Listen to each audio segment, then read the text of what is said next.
Good afternoon, everyone. This is the Senate Transportation, Finance, and Policy Committee. Today is Monday, April 4th, 2022. And we have one bill on the agenda today. That is the Transportation Omnibus Bill, Senate File 1154. And at this time, I will turn the gavel over to Senator Jasinski.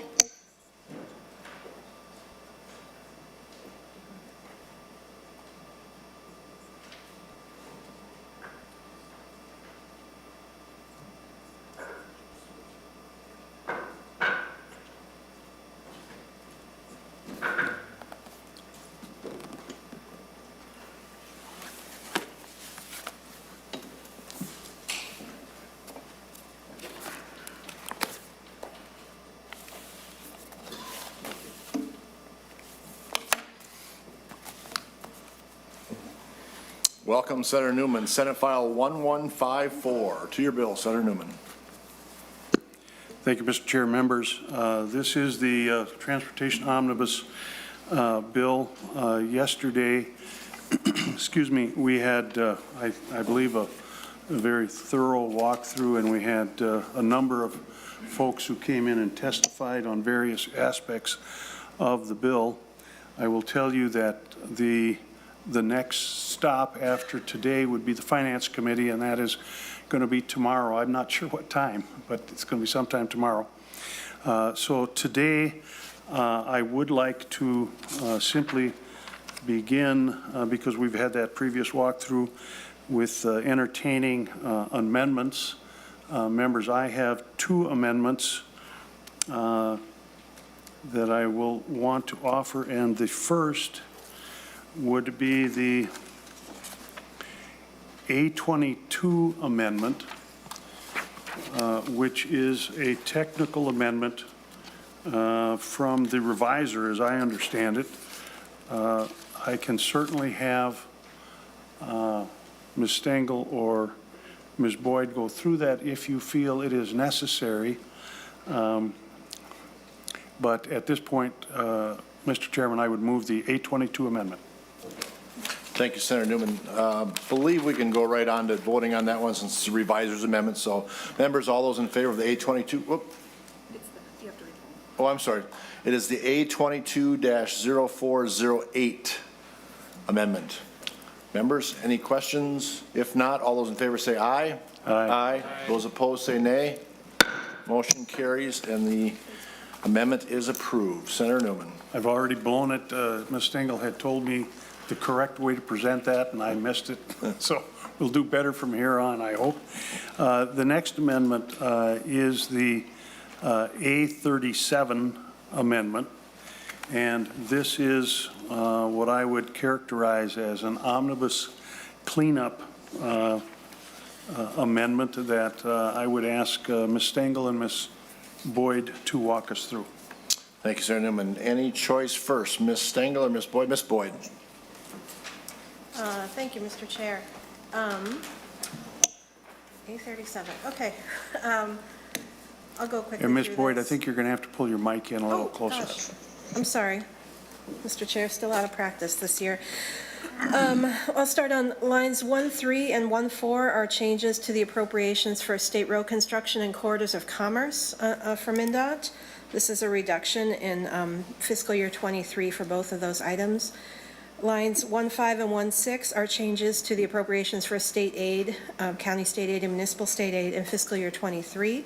And that has to do with recognizing some new revenue available from the provision in the bill that increases the surcharges on electric vehicles. Line 1.7 is essentially technical. It deletes the section of appropriations on for DPS, but it just moves those down further in the article, and I'll get to that. On lines 1.8 and 1.9 has to do with safe routes to schools. This is a change to the appropriation. It moves, the appropriation is over a couple years, and it moves $1 million from fiscal year 24 into fiscal year 23, but the overall appropriation stays the same over the period.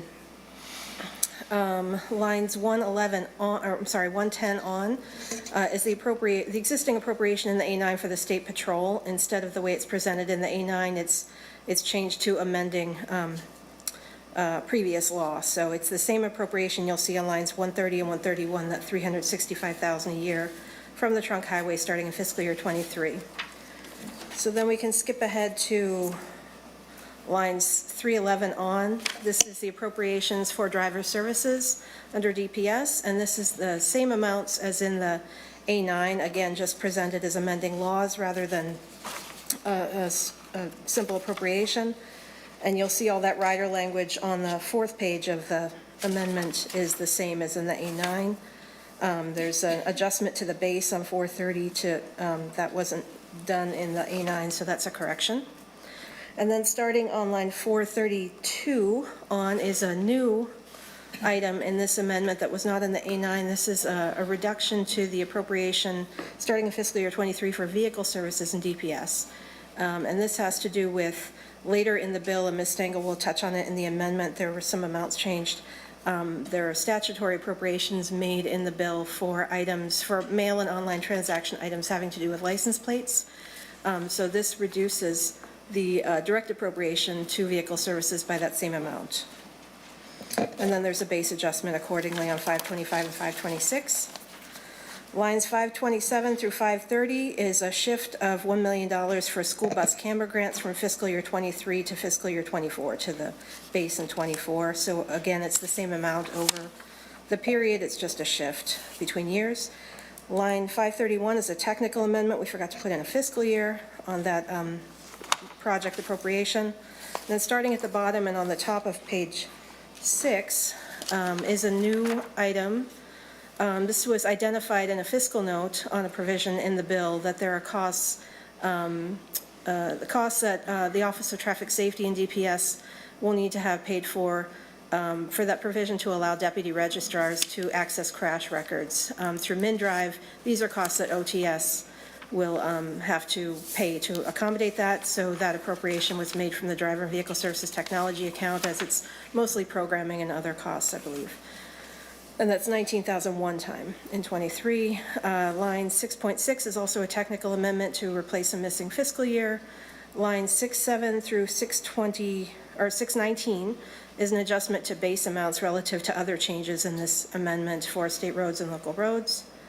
Line 6.20 through 6.22 is language added to the overall appropriation to Mndot in Article 2 that has to do with federal matching funds, and specifies that the appropriations in that section for Mndot are specifically for the match requirement for grant programs in the Infrastructure Investment and Jobs Act.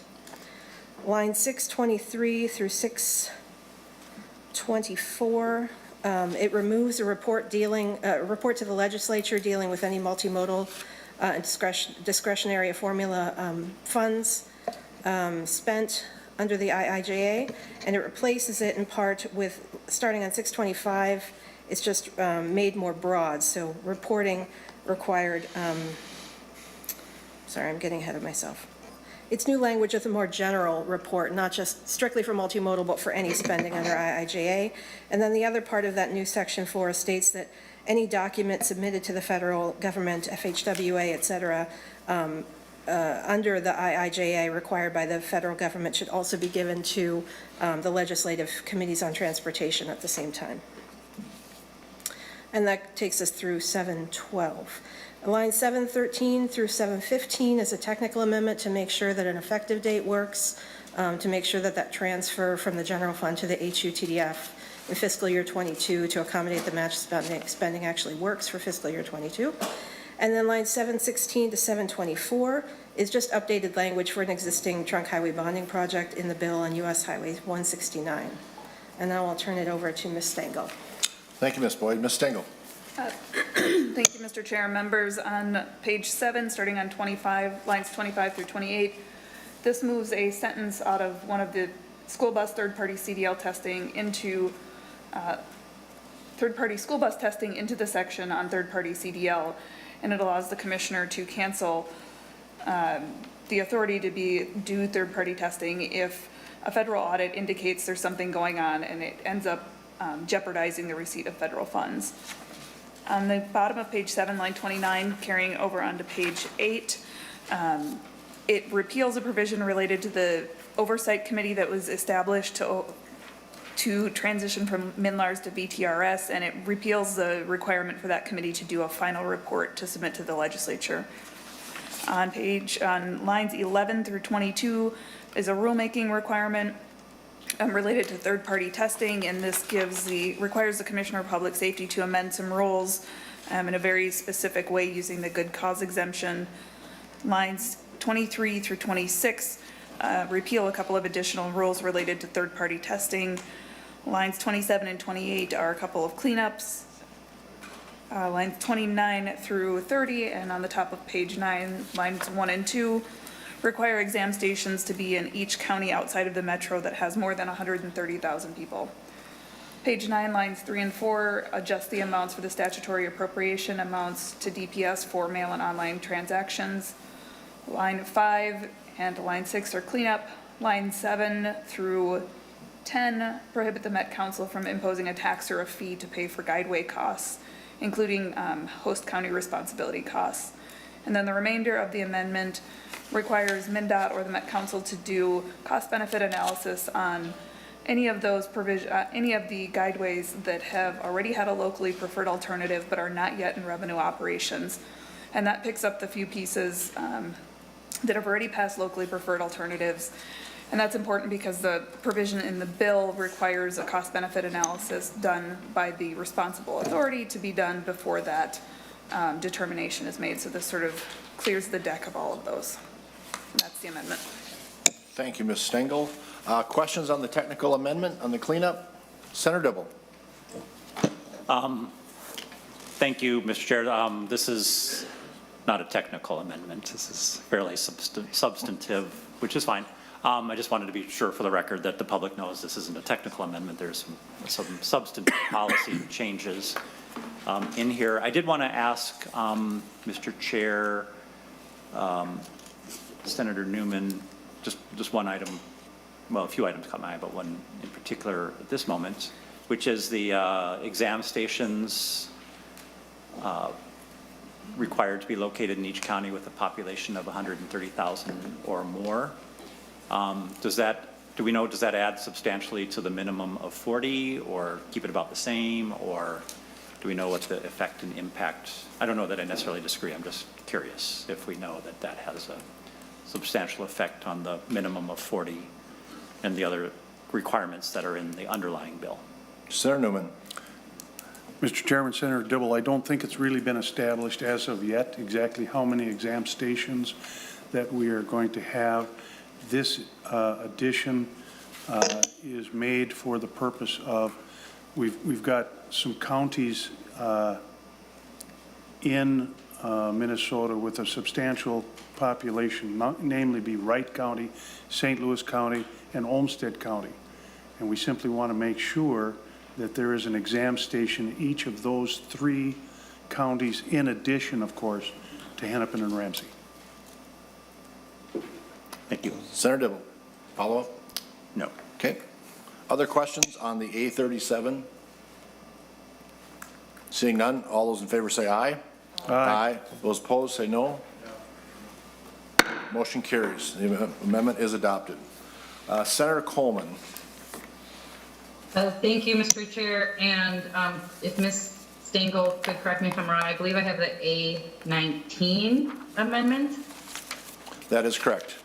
Correct. Okay, fantastic. I do have the A19 Amendment if you want me to explain it, Mr. Chair. Senator Coleman, yes. To the A19 Amendment, if you could explain the amendment.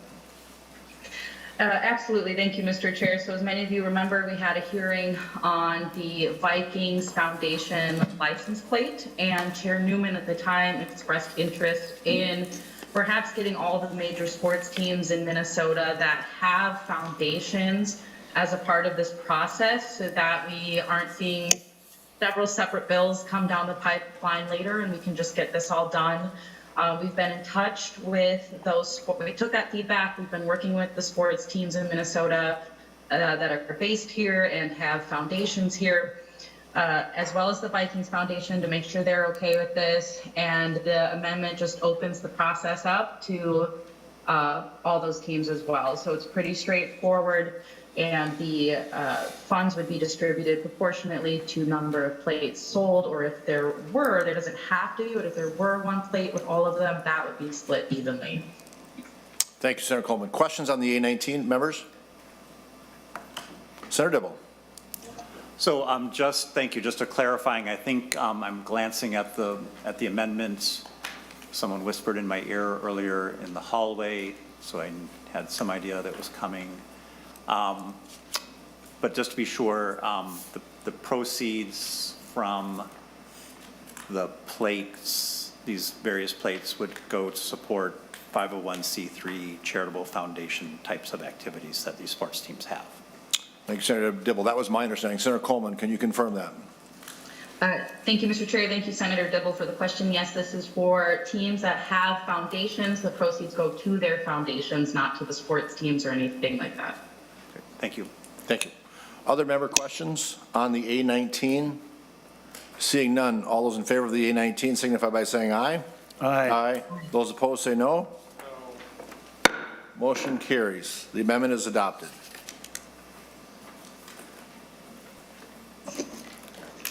Senator Kent.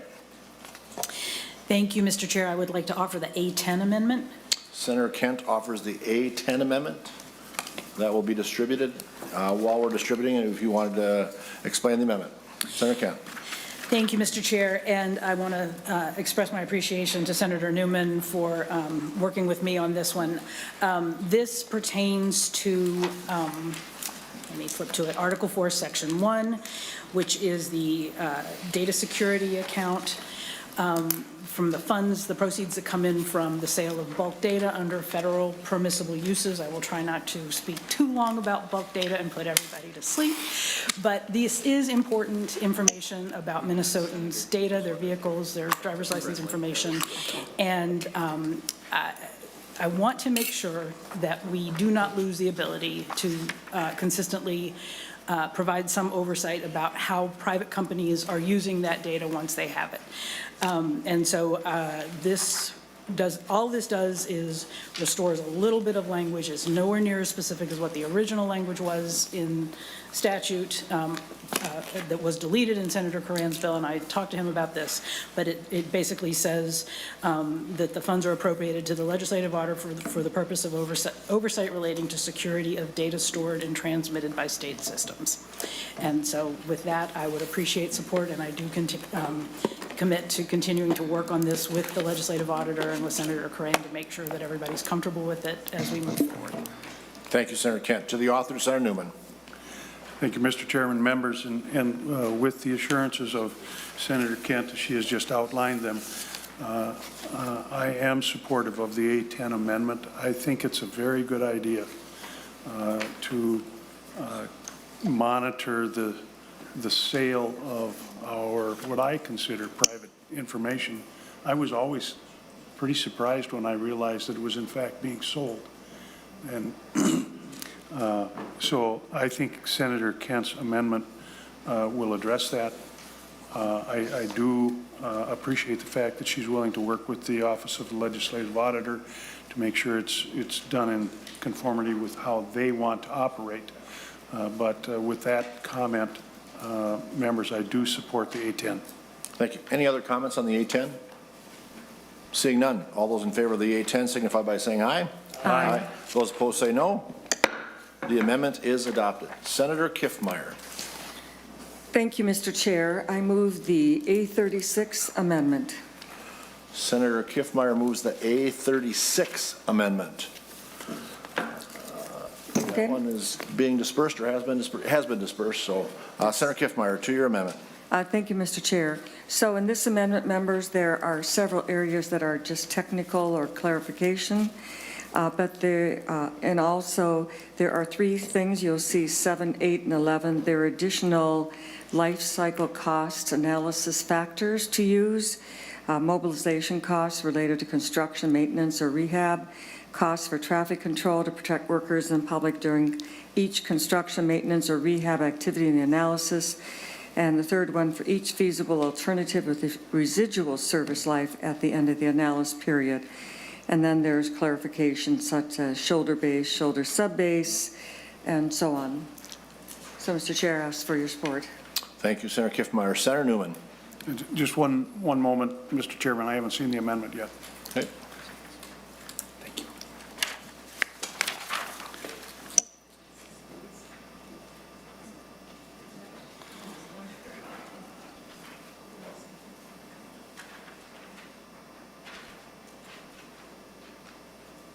Thank you, Mr. Chairman. I would accept this as a friendly amendment. Thank you, Senator Newman. Members, any questions on the A36? Seeing none, all those in favor of the A36 say aye. Aye. All those opposed say no. The amendment has been adopted. Senator Dibble. Thank you, Mr. Chair. I'd like to offer the A21 Amendment. Senator Dibble offers the A21 Amendment. Mr. Chair and members, so the A21 Amendment is a proverbial late breaker, which I forewarned Senator Newman about last week, and it was introduced as a bill this week. I can't remember the bill number right now. It's Senate File 4437.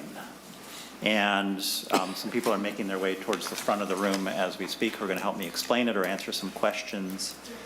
Very simply put, what it hopes, it's got a lot of words, but it's actually simpler than it would appear from the number of words. It would allow we have people might be familiar with our bike share docking stations in Minneapolis. This would expand those kinds of facilities to allow for electric bikes, electric scooters. Everyone knows how crazy I am about them. This might be a way to corral and contain those rather than having them scattered all over the sidewalks. And it would allow for those vehicles, if you will, they're being called micro-mobility devices, to be charged in those places. But probably the most important change is that it would allow for there to be sponsorship and advertising at these facilities. It's in the public right away, hence the need for legislation that allows for this. It would not, in any instance, make use of public funds for electric vehicles. It is entirely what we would call a public-private partnership, the public side being the allowable use of the right-of-way, the private being the utilization, making use of the space with sponsorships to provide some of the funds to make these facilities possible. Usually they're on the sidewalk, sometimes they'd be out in the street, but just at the corner, would be too close to the corner to be even using up a parking spot. Would not impact, I know Senator Newman has questions about whether or not it would impact any driving lanes. It would not. We have Danielle Elkins and Steve Huser here from the city of Minneapolis. If you could come up to the testifiers table and be available to respond to questions. Thank you. Thank you, Senator Dibble. And Mr. Chair, just to forewarn, we are likely, depending on Senator Newman's inclination, likely to withdraw this amendment. We just wanted to get this information out in front of the committee, and then we might fix it up a little bit and offer it either in finance or on the floor. Thank you. Thank you, Senator Dibble. Senator Newman. Any comments on it? No, I'm sorry. I was waiting for the testifiers. Okay. Testifiers, whoever wants to start first, please state your name and who you're with and proceed with your testimony. Danielle Elkins. I'm Mobility Manager for the City of Minneapolis Department of Public Works, Division of Traffic and Parking Services. And did you have any testimony or just here to answer questions? I'm just here to answer questions. Okay. If there requires a more thorough explanation at all, I'm here. Okay, go ahead. Steve Huser, I'm with a government relations representative with the city of Minneapolis. Also here, I think Senator Dibble did a great job of explaining the purpose of the bill, or of the amendment. So we're also just here to answer any clarifying questions. Thank you. Thank you. Now, I guess I have one then. Who is the authority of the number of these stations placed and where they're placed? And is there someone that approves it at like a local city council level, or who approves the location and the number? So, Mr. Chair, that would be the city, it'd be either a home rule or statutory city, so it allows, all of those kinds of cities, I guess, which is all cities. But yeah, it would be through what we would call a franchise or, you know, some sort of an arrangement that this entity enters into with that city. But if Mr. Hughes or Ms. Elkins could further clarify. Either one, Ms. Elkins, I think you were first to look like you were ready to answer. I can, Chair Newman, Senator, our current process in the city of Minneapolis is an encroachment permit process. So they submit a site, and then we verify that it meets all of the constraints of the right-of-way and provides proper insurance and things of that sort. Okay, thank you. Other questions on the A21 by members? Senator Pratt. Thank you, Mr. Chair. So, Ms. Elkins, then, why do we need to change the state law? I guess I'm a little confused. If the city can already do some of these things through the encroachment process, why do we need something like this? And I'm just curious. And was it Ms. Elkinson's or Ms. Elkins? Chair, it's Ms. Elkins. Ms. Elkins. Okay, go ahead. Chair, Senator, the current statute says that we can only do it for bike parking. With the new technology coming online, new types of vehicles, particularly motorized foot scooters as defined in state statute, we're trying to just have a little bit more flexibility to allow to have scooters parked there as well as bikes. Thank you. Other questions? Seeing none, Senator Newman. Thank you, Mr. Chairman. I'll preface my remarks with the fact that I really agree with Senator Dibble as to what he is trying to accomplish here. And that is to, as I understand it, get the motorized scooters and who knows what else is coming. There's hoverboards and all manner of transportation devices. And essentially get them off the sidewalk and get them organized and into bike racks like we see bicycles. I think that's the intent. As I read through the bill, and I think the bill or the amendment, the A21, I believe is identical or very close to Senate File 437. But I do have questions about whether the A21 is broader than what is being anticipated. And I have questions, for instance, in the original bill, I don't know if you are changing from cities of the first class to statutory or home rule charter cities. You are, okay. So I do have a question on whether that's a good idea or not. And I am questioning the issue of the road authority being, say, the county or Mndot rather than Minneapolis. And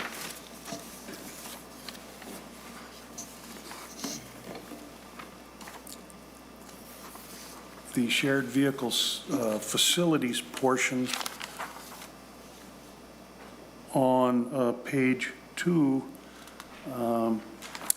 identifies the use of all vehicles as identified in Minnesota Statute 169.011, and I think that statute, I could be wrong, but I think that statute includes more than just electric bicycles and scooters.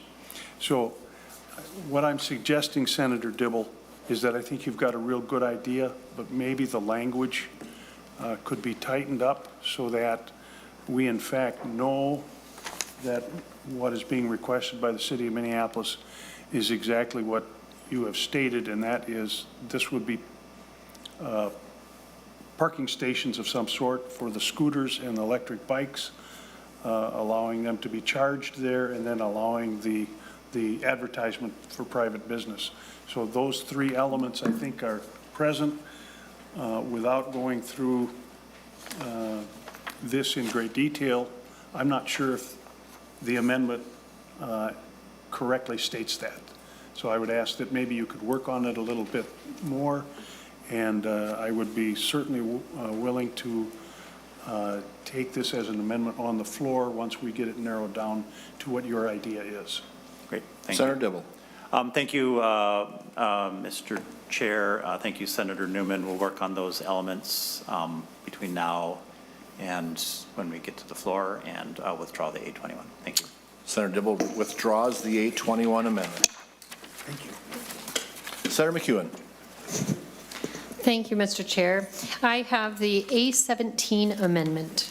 Senator McEwen offers the A17 amendment. That will be distributed, and while it's being distributed, Senator McEwen. Thank you very much, Mr. Chair. I wanted to go next here because likewise, this is an amendment that I would like to offer to familiarize Senator Newman and the committee with this amendment. It was also a late comer, so I am hopeful that we could see this or a version of this included in the final bill, and so I want to make sure that we give it a little bit of time here. I also have Jamie Rigling, a community intervention administrator with U.S. Probation and Pretrial Services, just to talk a little bit about this bill. But I'll just say real quickly, just a little bit of background. So this is an amendment that would create a reintegration license. So what this does is it recognizes that there are unique challenges faced by people who are working to reintegrate back into community after they've been released from incarceration. So this is a driver's license that would be specifically tailored for that need. So people who are leaving incarceration often struggle to establish things like stable housing and employment, and to establish the social supports and financial resources that they need to really be fully reintegrated into community. While they're under community supervision, they may have a lot of requirements to attend counseling, parole probation meetings, physical mental health appointments, et cetera. And oftentimes they're also working on family reunification, having been separated from children and other family members. So they have a real need to be able to access a driver's license during this time of reintegration.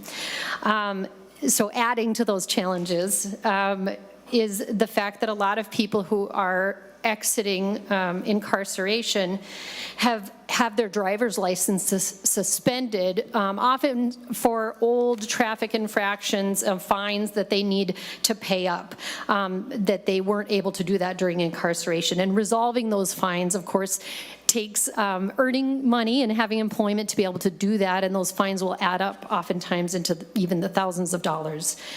So what this bill does is it's really in line with the goals of the driver's license suspension bill that the committee included last year. And this is really the same group of stakeholders that are working on this. And so with that, I will go ahead and turn this over to Ms. Rigling, who is going to just offer a little bit of extra insight into why we feel this would be a great addition to the transportation bill. Thank you. Thank you, Senator McEwen. We'll go online to Ms. Rigling, and if you can state your name and who you're with and proceed with your testimony. My name is Jamie Rigling, and I'm employed by U.S. Probation and Pretrial Services. Thank you, Chair Newman and committee members, for allowing me to be a voice to speak for justice-involved individuals. I assist those who have released from incarceration with placement of community service hours, employment, housing, identification, and transportation. Prior to this appointment in the judiciary, I served as a Reentry Affairs Coordinator for the Bureau of Prisons for 9 years.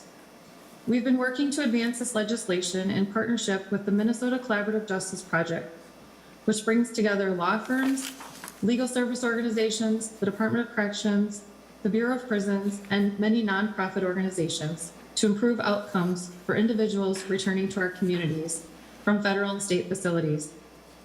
During my 12 years of assisting justice-involved individuals, I've witnessed hundreds of clients released with unpaid fees, fines that they've occurred prior to incarceration. Many times these old violations result in a suspension or revocation on their license that can't get lifted without paying hundreds or thousands of dollars of fines. Most people released from incarceration have limited financial and social support. They struggle to find employment and just income to meet their basic needs. So these fines can be an insurmountable barrier. As an additional challenge, paying fines on old traffic violations that have been pending in our state Mensa systems, sometimes for years, can lead to that extended license suspension for a year under our Minnesota habitual violator rule. It becomes difficult to even explain this to the clients why paying their fines lead to greater consequences. It's even more difficult to assist them with finding stable housing, obtaining and retaining their employment, attending treatment, and other requirements of their community supervision, especially in greater Minnesota. Yesterday, I called to check on one of my clients who I've been working with for 2 years.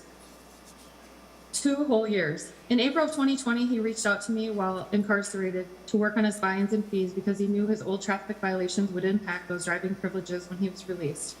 I worked with a Hennepin County attorney to resolve some of those cases, but was still not able to work through all of them. Upon his release, he had several court-ordered conditions to meet, including 60 hours of community service and a mandate for mental health and chemical health assessments. And he was also committed to prioritizing reconnecting with his children. He had served his time of incarceration. He found employment, maintained overnight employment by working in a recycling facility more than 20 miles from his home, relying on others for his rides. He's been following all other conditions of his release, but he still had over $3,000 in fines for his driver's license reinstatement. This limited his work options and availability and was a constant challenge for him to comply with his community service requirements. He and many other justice-involved individuals are the reason I'm here before you today, asking for you to consider how the legislation might change the trajectory of someone's life after incarceration. It's well documented that finding and keeping employment after incarceration reduces recidivism and improves outcomes for our justice-involved individuals.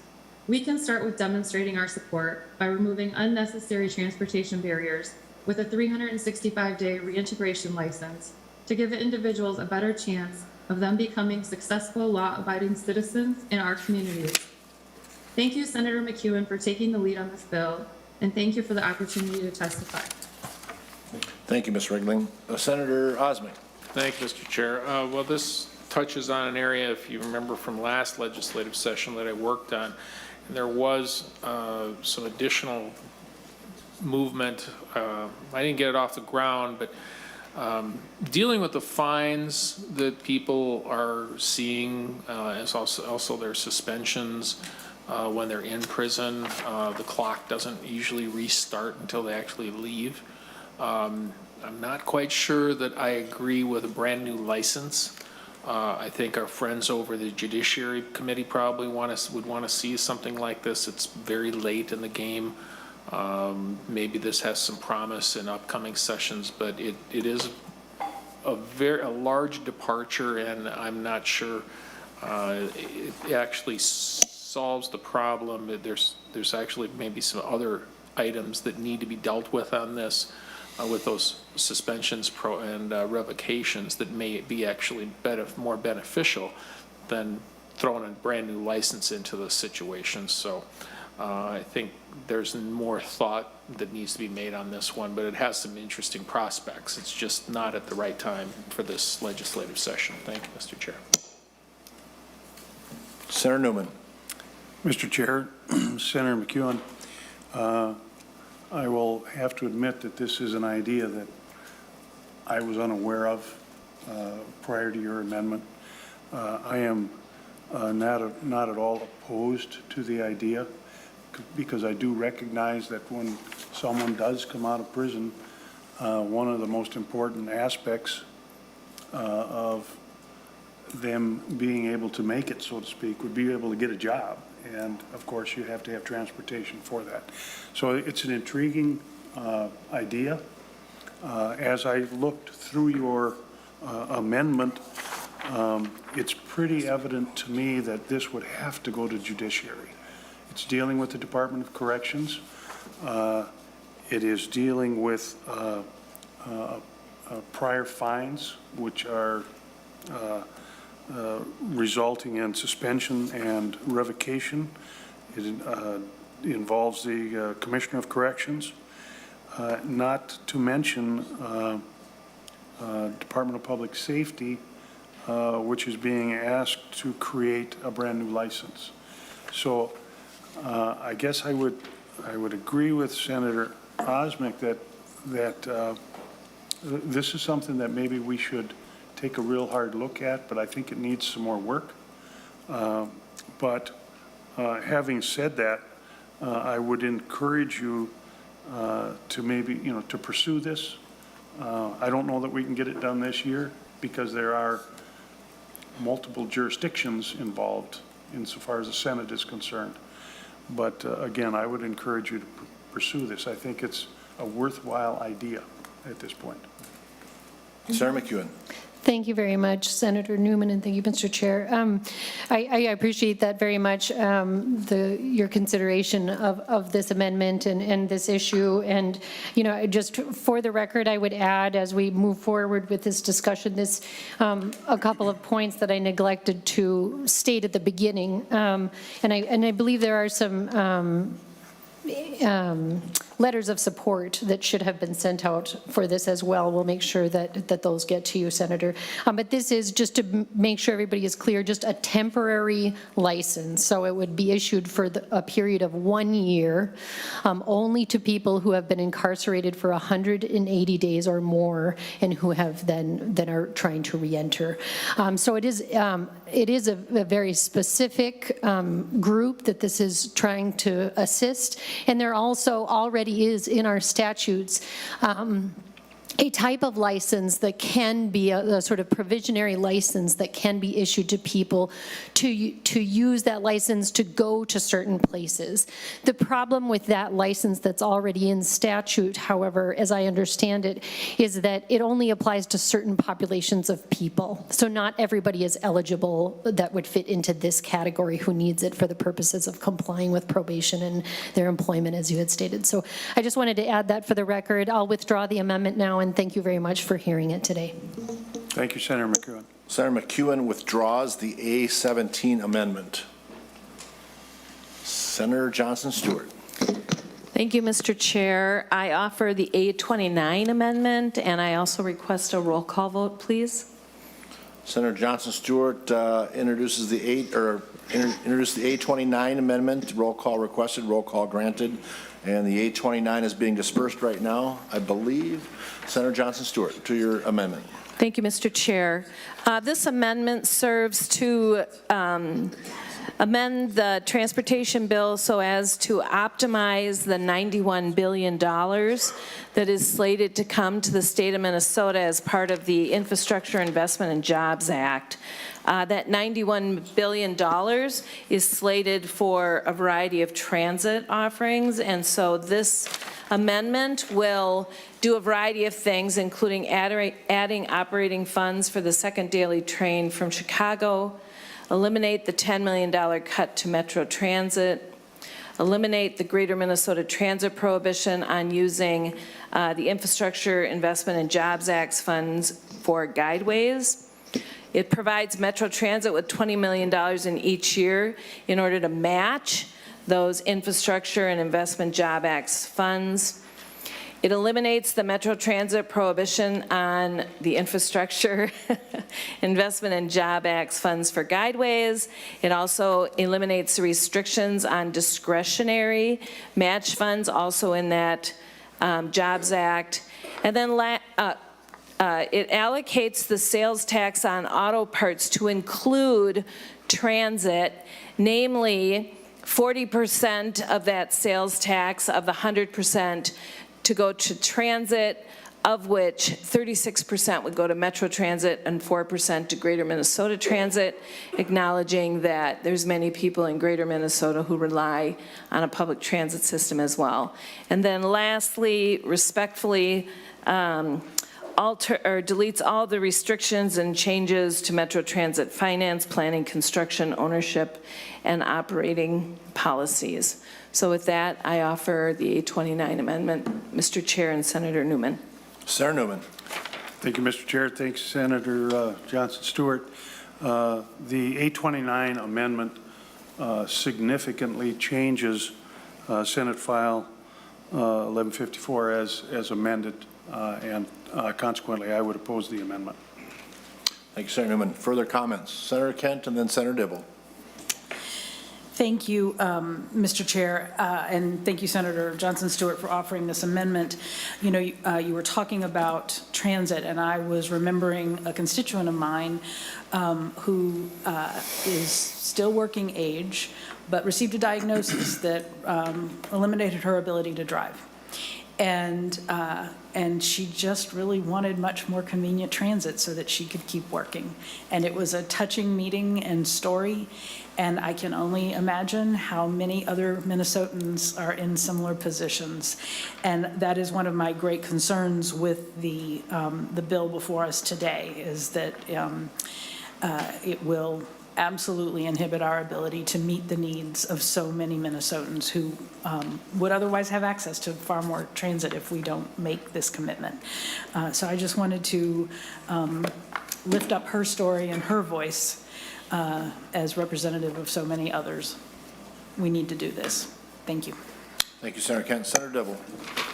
Thank you, Mr. Chair. For all the reasons that Senator Kent just so eloquently and beautifully described, you know, this is the transportation bill, and it's important that we make investment in all forms of transportation that people need to get where they need to go to have prosperous and successful lives. And I think this bill is very generous in one particular way, and is very restrictive for those who really utilize and make use of transit to have, like I said, prosperous and successful lives. And so this is just an attempt to balance that out, also an attempt to make sure, as Senator Johnson Stewart articulated, that we're not bypassing or being bypassed by the investment as represented in the IIJA Act. Mr. Chair, and members and to the public, Minnesota is a net donor to the federal government. We send much more to Washington, D.C. than we get back. This would just exacerbate and create a larger disparity and gap in that. Not that we're not generous, and not that we're not super happy that other states benefit from our prosperity and our largesse, you know, similar to how I feel as a Metro member, making sure the rest of the state is successful. But it would seem that in order for us to be competitive with the future, to make sure that we're addressing issues around climate change, that we're investing in mode shift that transit represents. We just saw the IPCC report yesterday getting even worse on a more rapid basis than we ever thought. We are on track to creating an Earth that is uninhabitable. That's what the report said. So we need to do as much as we can, as quickly as we can, to invest in different ways of traveling, because transportation is the largest contributor to greenhouse gas emissions. And then, you know, with respect to, you know, all of the ideas, you know, contained at the very end of the bill around planning and investment, financing, operating, ownership, maintenance, et cetera. Lord knows I've had my say about my opinions about how we should organize and build and operate transit in the metro area. There may be some good ideas in here, but I actually think there is one really good idea out there, and that is creating a regional governance that's more transparent, more accountable, more responsive, and that's really only available through the process of elections and making sure that elected people are held to account for the dollars that are raised, that are spent, the services that are delivered, the problems that are solved, that, you know, whether or not we're actually investing in people's lives. And this is a mix of ideas that I think ultimately won't really get us to those kinds of solutions. It'll just harm our ability to move forward as a region on providing the kinds of transportation that people need in their lives. Thank you, Mr. Chair. Thanks, Senator Dibble. Further comments on the A29? Seeing none, roll call has been requested. Roll call was granted. The clerk will take the roll. Chair Newman. No. Vice Chair Jasinski. No. Senator Dibble. Yes. Senator Carlson. Yes. Senator Coleman. No. Senator Howe. Senator Johnson Stewart. Yes. Senator Kent. Yes. Senator Kiffmeyer, Yes. No, sorry. Sorry, Mr. Chair. No. Senator McEwen, Yes. Senator Osmick, No. Senator Pratt, No.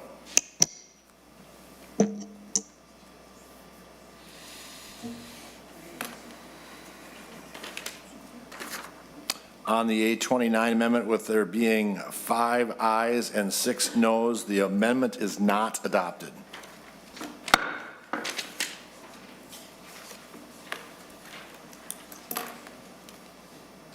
I also, Mr. Chair, I have another amendment. Senator Johnson Stewart, go ahead. I offer the A39 amendment. Senator Johnson Stewart offers the A39 amendment. That will be dispersed. While it's being dispersed, please tell us about your amendment. All right, well, I'm about to talk about pavement design and engineering and concrete and pavement, so you guys might want to get your dollars ready over there. All right. While I love concrete more than just about anybody in the room, and I also love asphalt, this amendment does relate to the annual excess fuel consumption cost provision as required in the life cycle cost analysis that's outlined in section, oh, I lost my place, but that's outlined in the transportation bill. It basically deletes just that portion, allowing for the other provisions of the life cycle cost analysis. I have read all that's out there on this new idea relating to annual excess fuel consumption costs, and I think it's premature. I agree with the other pieces of it, and I firmly support our need to update the way that we do a revised pavement design life cycle cost analysis, but I do object to the portion related to the annual excess fuel consumption cost. So that's what this amendment does. It removes that. Thank you, Senator Johnson Stewart. Senator Kiffmeyer, question? Well, Mr. Chair, would you prefer to have Senator Newman first? Otherwise, He was still reading, so I went to you while he was reading. So, Senator Newman, do you wish to address it before we go to Senator Kiffmeyer? No, I can go ahead, and you're right, I was still reading, and I kind of still am.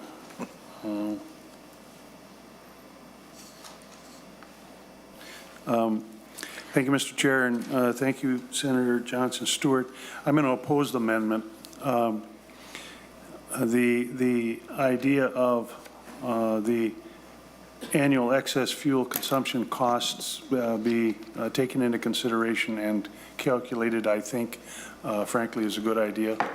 I would also indicate that, as between the asphalt industry and the concrete industry, they've worked very hard to come to an agreement.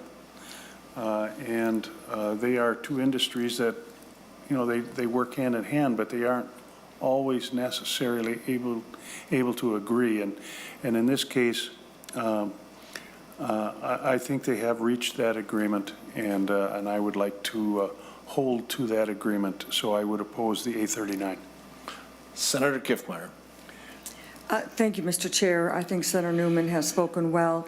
It is important when you realize fuel consumption is a real issue. A lot of hours are spent on the road, and small amounts of fuel savings are an important consideration to the construction of our roads.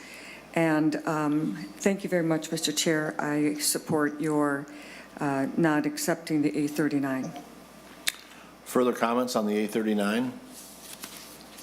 Seeing none, all those in favor say aye. Senator Johnson Stewart. I'm sorry, I just wanted to clarify something if I could. Sure, go ahead. Senator Okay. Johnson Stewart. Thank you, Mr. Chair. Respectfully, Senator Newman, I think I heard in testimony that the asphalt and the concrete pavers actually differed on this one portion of the bill. If you remember, the representative from the Asphalt Paving Association voiced her concern that this study was premature and not peer-reviewed. I just want to remind everybody, for your sake, this is the piece that is actually, it's really new thinking about which type of pavement impacts fuel consumption more. So whether trucks expend more fuel when they're driving on concrete or asphalt. My issue, as I read the article, is we know that electric vehicles weigh significantly more than gas-powered vehicles, and so my concern is that the study was conducted only with gas-burning vehicles, and as we move to electric vehicles, the equivalent single axle loads, so that's another engineering word, it's probably going to significantly impact, or it's going to be significantly impacted by the type of fuel driving these vehicles. So again, Senator Newman, respectfully, I just want to remind you that the asphalt pavers did not agree with the concrete pavers on this one piece. Thank you for letting me go again, Mr. Chair. You bet. Senator Newman. My position, Mr. Chair, remains the same. I see no problem at all in taking this into consideration. Even if we go to electric vehicles, annual fuel consumption is an important element, and I would want to keep that in, so I would oppose the amendment. Thank you. With that, all those in favor of the A39 say aye. Aye. All those opposed say no. No. No. The A39 is not adopted. Senator Kent. Thank you, Mr. Chair. I would like to offer the A31 Amendment. Senator Kent offers the A31 Amendment, and while that's being distributed, Senator Kent. Thank you, Mr. Chair.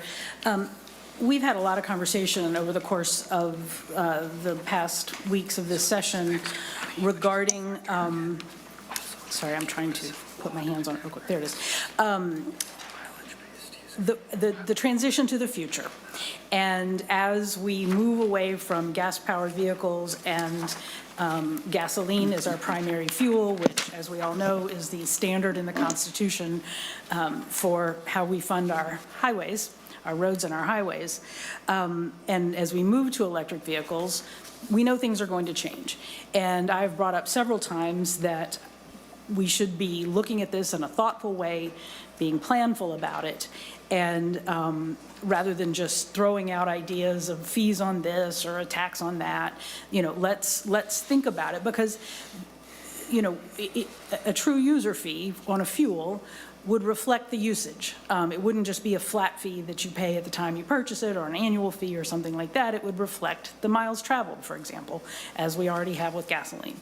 So what the A31 Amendment does is it creates a pilot program to look at this, to look at what other states have tried, to look at the technologies that are out there, and to give us a mechanism to be thoughtful about it and to create a process and to bring back useful information to us to inform the decisions that we would make in this way.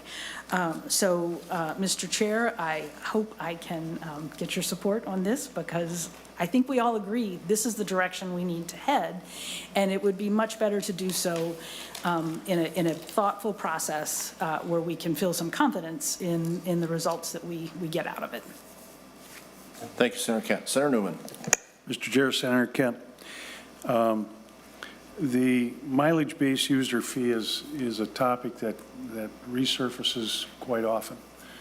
And literally every time I try to move forward with it, I bump into significant opposition from certain corners. I'm not going to support the A31 because of the pilot program. Number one, I think it's going to direct us right back to the Civil Law Committee, and I really don't want to, at this point, derail and head over to civil law. It also has some extra costs on line 1.5. Without having an opportunity to talk to staff, I don't know what that would cause. But I would say this, that I acknowledge that our transportation system is in grave need of an infusion of money. I acknowledge that we have problems with our gas tax as we are moving forward. I would rather see an overall study or a group, or a working group, or a number of experts in the field look at the problem of money in our transportation system from a much broader spectrum than just mileage-based user fee. And we've got a significant hurdle with that in terms of data privacy. And we just can't ignore that, because there are certain folks who are really opposed to this system because of the data privacy. So I think we have to look at some way to get past that kind of an issue, also get past the multiple sources of funding that are going to be needed in transportation, because it is so terribly expensive. And when I talk about multiple sources, it isn't just, I'm not just talking about dedicated funding. That alone is never going to do it. We're never going to have enough money. We have to get into more general fund support from all of the people. I think that we're going to have to, in terms of transit, look at the way we subsidize transit. And to piecemeal it like this, I don't think is going to solve our problem. We need a much bigger, broader, greater view of the overall problem. And so I would oppose this. I'm not opposed to looking at mileage fee-based, but I'm not in favor of the pilot program as proposed. Thanks, Senator Newman. I'd also like to make a comment, and then I'll go to you too as well. But I know we talked about this. I've been on this committee for 6 years, as most of us have been, and I know Senator Lopez Franson was interested in this as well, and I had brought up weight-based as another option there as well. And with the gas tax, you know, I understand we're paying per mile almost similar to this, and we're going away from the gas tax because we're seeing more electric vehicles. But this really puts a burden, a heavier burden on rural Minnesotans. We have to drive a lot more miles just for simple sporting events for our kids and things like that. And it's a lot of extra for suburban people and rural Minnesotans. So just something to think about. So I'm going to go with that comment. I'll go to Senator Kent and then Senator Dibble. Thank you, Mr. Chair. And I think you've made my point. We need to have a forum to have these very conversations and talk about these issues. You know, and to your point, and you know, I already did my thing about data privacy earlier during this hearing on a different amendment. I share that concern, and I know, you know, and it's been a while since I've really dived into some of the work that's been done in this area, but in some states, they've created different options. If somebody wants to use the mileage-based user fee system and they are willing to have that close tracking of their movements, that is their choice. Others can opt out and pick, you know, a level of fee structure that does not involve that same level of investigation and how people are driving and where they're driving and how much. So, you know, there are options, and that's the point. There are serious questions about this. There are serious considerations about the different communities that Minnesotans live in and work in, and that is why we need some kind of mechanism like this.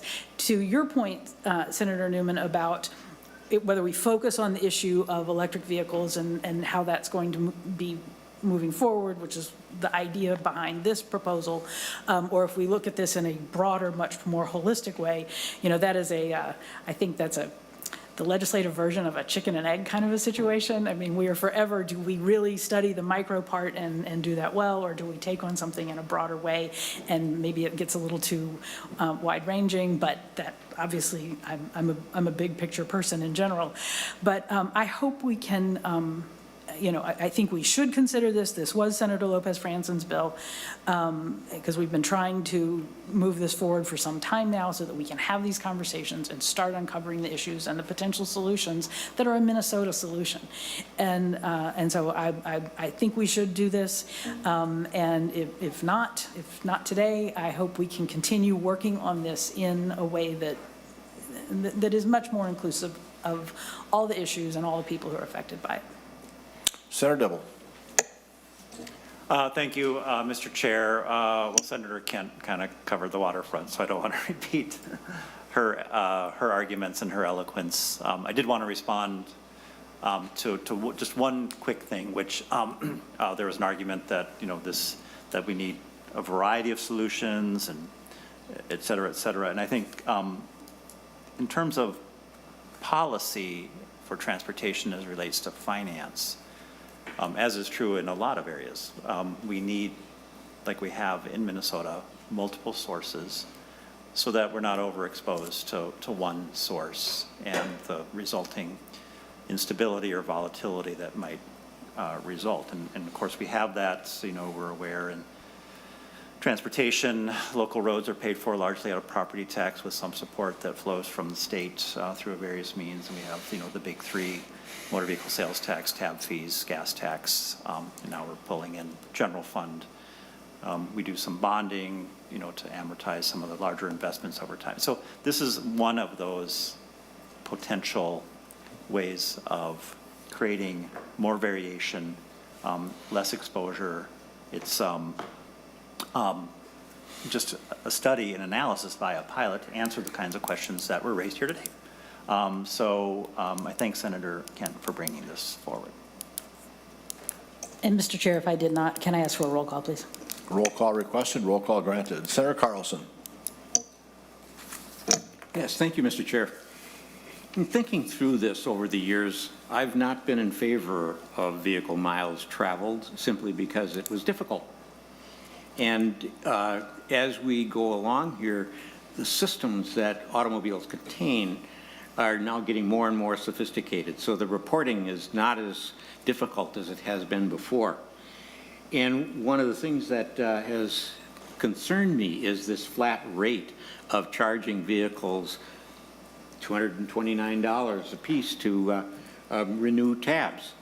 And I think there's a major difference between some people and how much they drive these days. I have a sister that bought a Prius.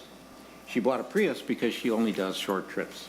I doubt if she'll get even 5,000 miles on that Prius, but she'll pay the same $229, and by the way, hers is a plug-in Prius. She'll pay that same amount as someone who drives 15,000 miles a year or 25,000 miles a year because they're getting an electric vehicle just because of the economics. So there's a massive difference there in how much they're using the roads. And I'm thinking that the amendment that Senator Kent has here is something that we really need to face up with, because there will be more people that, and then honestly, it's more people that are my age that don't drive as much as you used to. I used to drive 25,000 miles a year. Now it's just the capital and back and other things that I do. And also I have other cars that you drive only specialty miles. So, there's a difference there. I pay a lot of gas tax for some of those. But if I had an electric car right now just to get my local miles onto it, it would be a very expensive car just because of this this fee. Of course, it's not it's not something I can't handle. But I'm thinking of elderly people who buy these cars, and I'm getting more and more friends who are going after the electric cars because they don't have far to drive, because electric cars today don't have the kind of range that you use for cross-country driving, all of those kinds of things. So I think we need to put all of that into a formula, a mixture, stir it around, and come out with something that really makes sense so that we can make sure that we cover our expenses on transportation, but also we don't handicap those people that just don't drive a lot. So Thank you, Mr. Chair. Thank you. Senator Newman, any final thoughts on the amendment? No, Mr. Chair, I appreciate the discussion. I think that the discussion that we've had is just brought home the fact that we really should be having this greater conversation on how to fund transit and transportation. And we're living in a little bit different times now with the advent of the electric vehicle, with internal combustion engines now being much more efficient. When we have to charge people who drive an electric vehicle the gas tax equivalent, but how do we do that? And we don't know yet. Do we give them a fee, or do we charge with a meter? The mixture that Senator Carlson said, talked about, that we stir it up and see what we come out with, that's the larger conversation that I really believe we have to have. So I remain in my position. I will oppose the amendment, but I would encourage the Senate to continue with this conversation. And if there's anything in the future that I can help with on that, I would most certainly be willing to do that. Thank you, Mr. Chairman. Thanks, Sir Newman. Roll call has been requested. The clerk will take the roll. Chair Newman, No. Vice Chair Jasinski, No. Senator Dibble, Yes. Senator Carlson, Yes. Senator Coleman, No. Senator Howe, Senator Johnson Stewart, Yes. Senator Kent, Yes. Senator Kiffmeyer, No. Senator McEwen, Yes. Senator Osmick, No. Senator Pratt, No.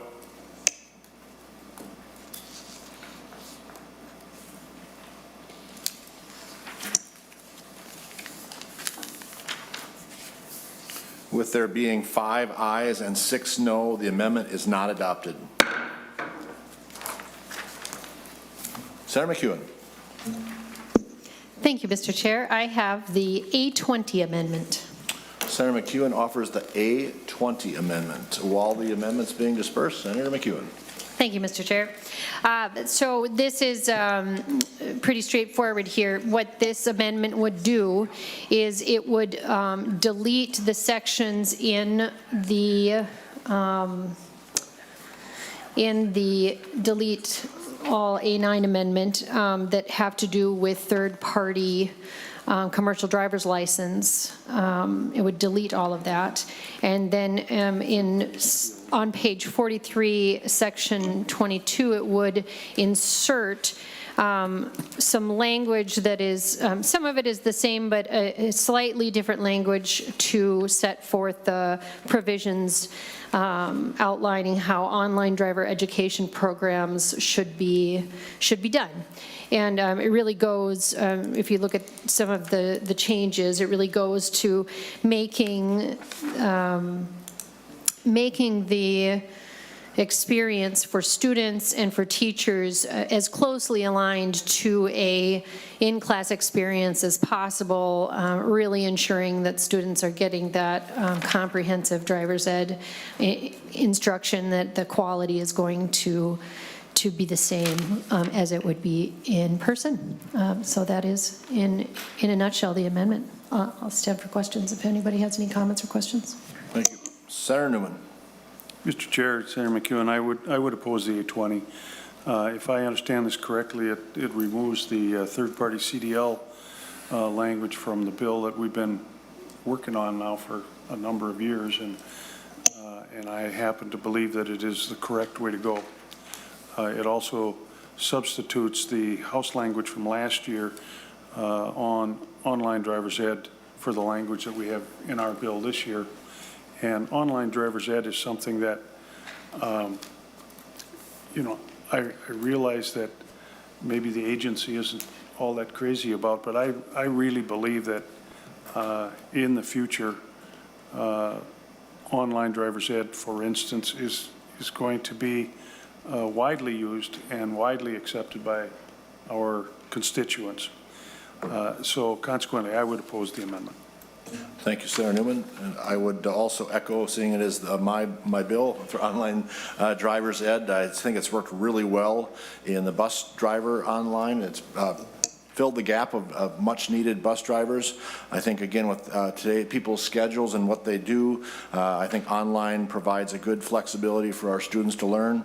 As I've said before, you can get your online education for getting your pilot's license.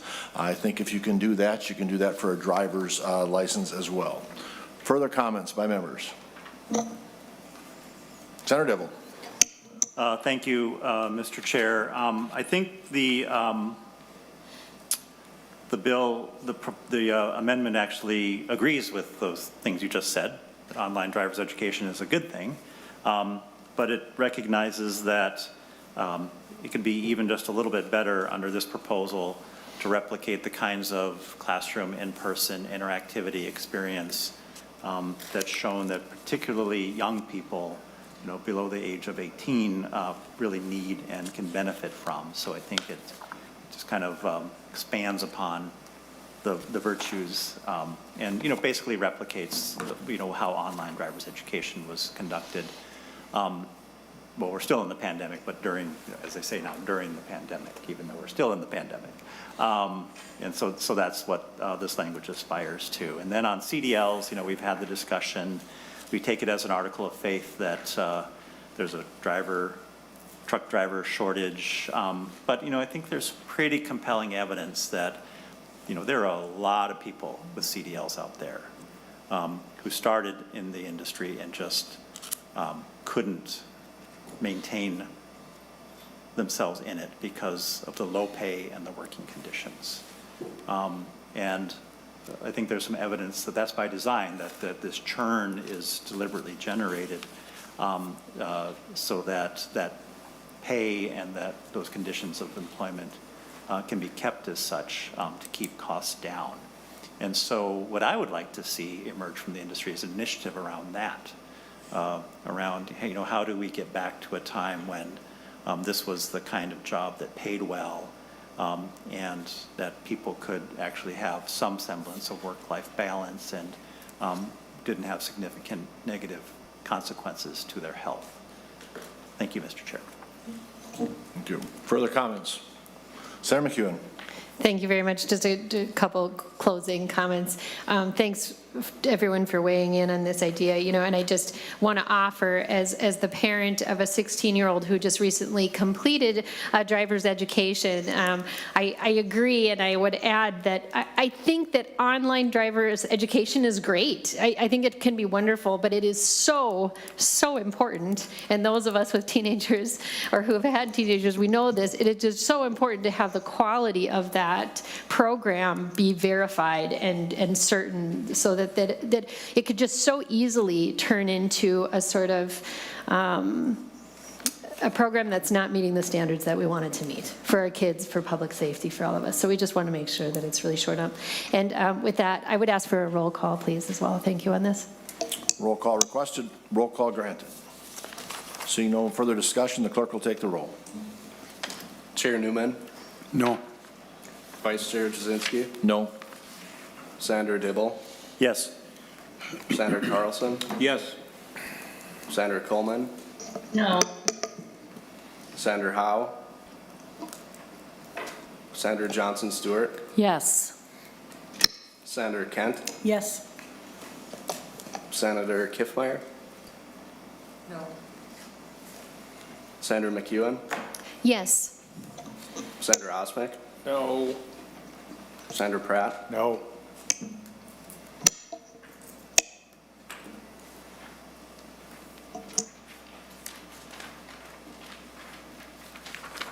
There being 5 ayes and 6 noes, the amendment is not adopted. Senator Carlson. Thank you, Mr. Chair. I would like to offer the A32 Amendment.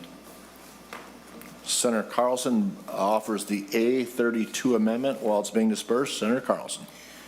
Mr. Chair and members, we have a serious issue with line of duty deaths in law enforcement, and we formerly funded that benefit from this committee. And this amendment would include the line of duty death benefits for public safety officers who passed due to cancer, which was picked up by on the job exposure to carcinogens, as well as those who die by suicide because of PTSD. We did add we added suicide by PTSD or PTSD as a presumption for someone who is in law enforcement. This bill would support their officers and their families when they need it most. Thank you, Senator. Mr. Chair, I request a roll call. Roll call requested, roll call granted. Senator Newman. Mr. Chairman, Senator Carlson, the A32 Amendment involves something that this committee does not have jurisdiction over. This is purely a Judiciary Committee issue, and I see, while it's an admirable amendment to bring forward, with no jurisdiction in this matter, I would have to oppose the amendment. Thank you. Senator Dibble.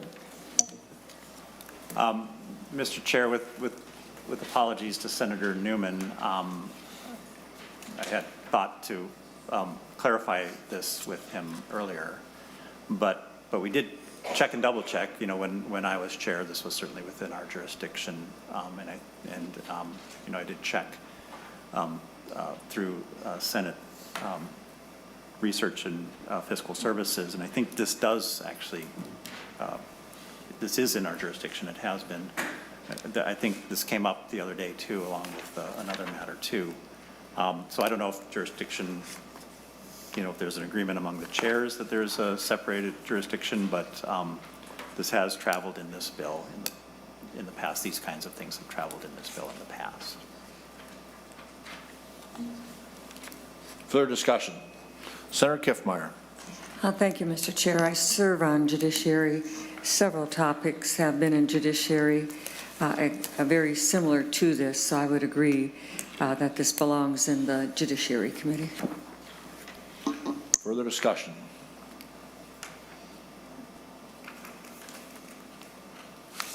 Seeing none, we'll take the vote.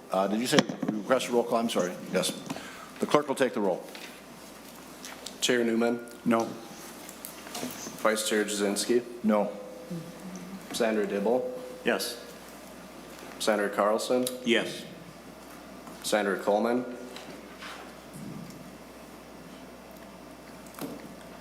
Senator Coleman. Senator Howe. Senator Johnson Stewart. Yes. Senator Kent. Yes. Senator Kiffmeyer. No. Senator McEwen. Yes. Senator Osmick. No. Senator Pratt. No. Senator Coleman. Sorry, I had trouble unmuting. No.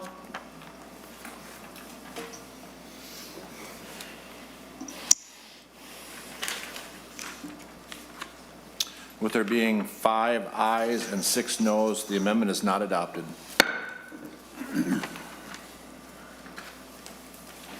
Senator Dibble. Thank you, Mr. Chair. I'd like to offer the A26 Amendment. Senator Dibble offers the A26 Amendment. Senator Dibble. Thank you, Mr. Chair and members. I probably don't need to spend a lot of time explaining this. I'll just do so briefly for the benefit of the public. The crux of this is consistent with my Senate File 1513. We've seen this language many times in this committee, and in fact, this committee has supported this language in the past. A great deal of it is actually language that has been crafted by Senator Newman. It's amended heavily with some ideas that he had, to which I agree. Most of which are pretty good ideas, and it has to do with, of course, allowing for those instances when someone fails to pay their transit fare to receive an administrative citation rather than what amounts to what is a criminal charge. And then another major thrust is to allow for personnel on transit who can carry out a number of functions, one of which, of course, is issuing these administrative citations for failure to pay fines, but also to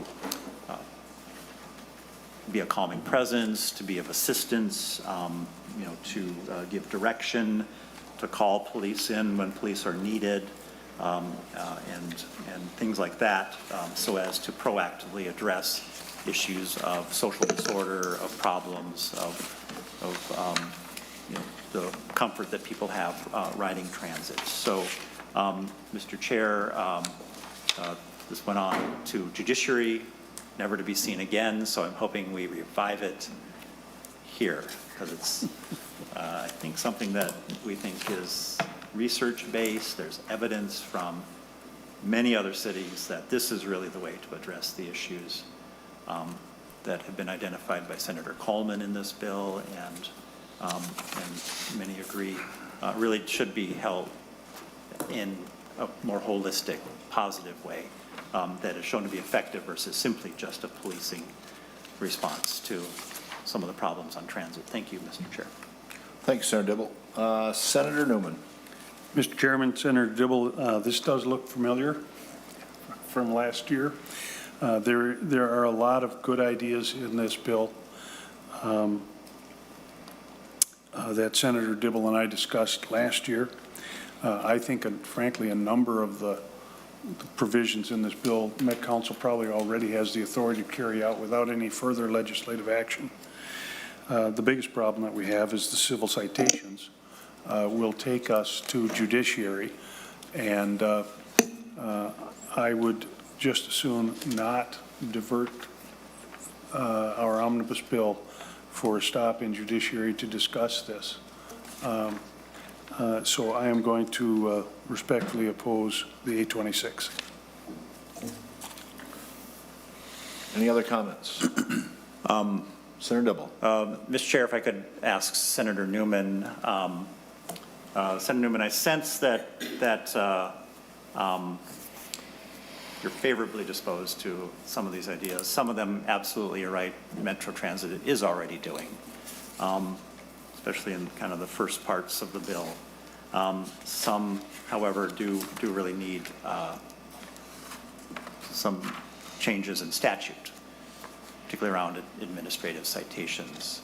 Do you think it is conceivable that we could continue this conversation yet this year with other powerful majority party legislators who may or may not have gavels in this august institution to see if we could get something accomplished this year? Because, Mr. Chair, members, this really is a good idea, and it really has been shown to be effective in accomplishing those things we all say we are for.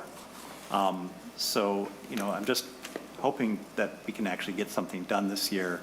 I'd like that assurance, and if so, I would withdraw the amendment. If we don't think so, I would like then to move to a vote. Thank you. Senator Kent, comments, and then we'll proceed as we see. Thank you, Mr. Chair. Senator Newman, I've reflected throughout today's conversation that for both of us, this is our last transportation omnibus bill. And there are a lot of mixed feelings in that. But it makes me to Senator Dibble's point, it was exactly what I was going to say.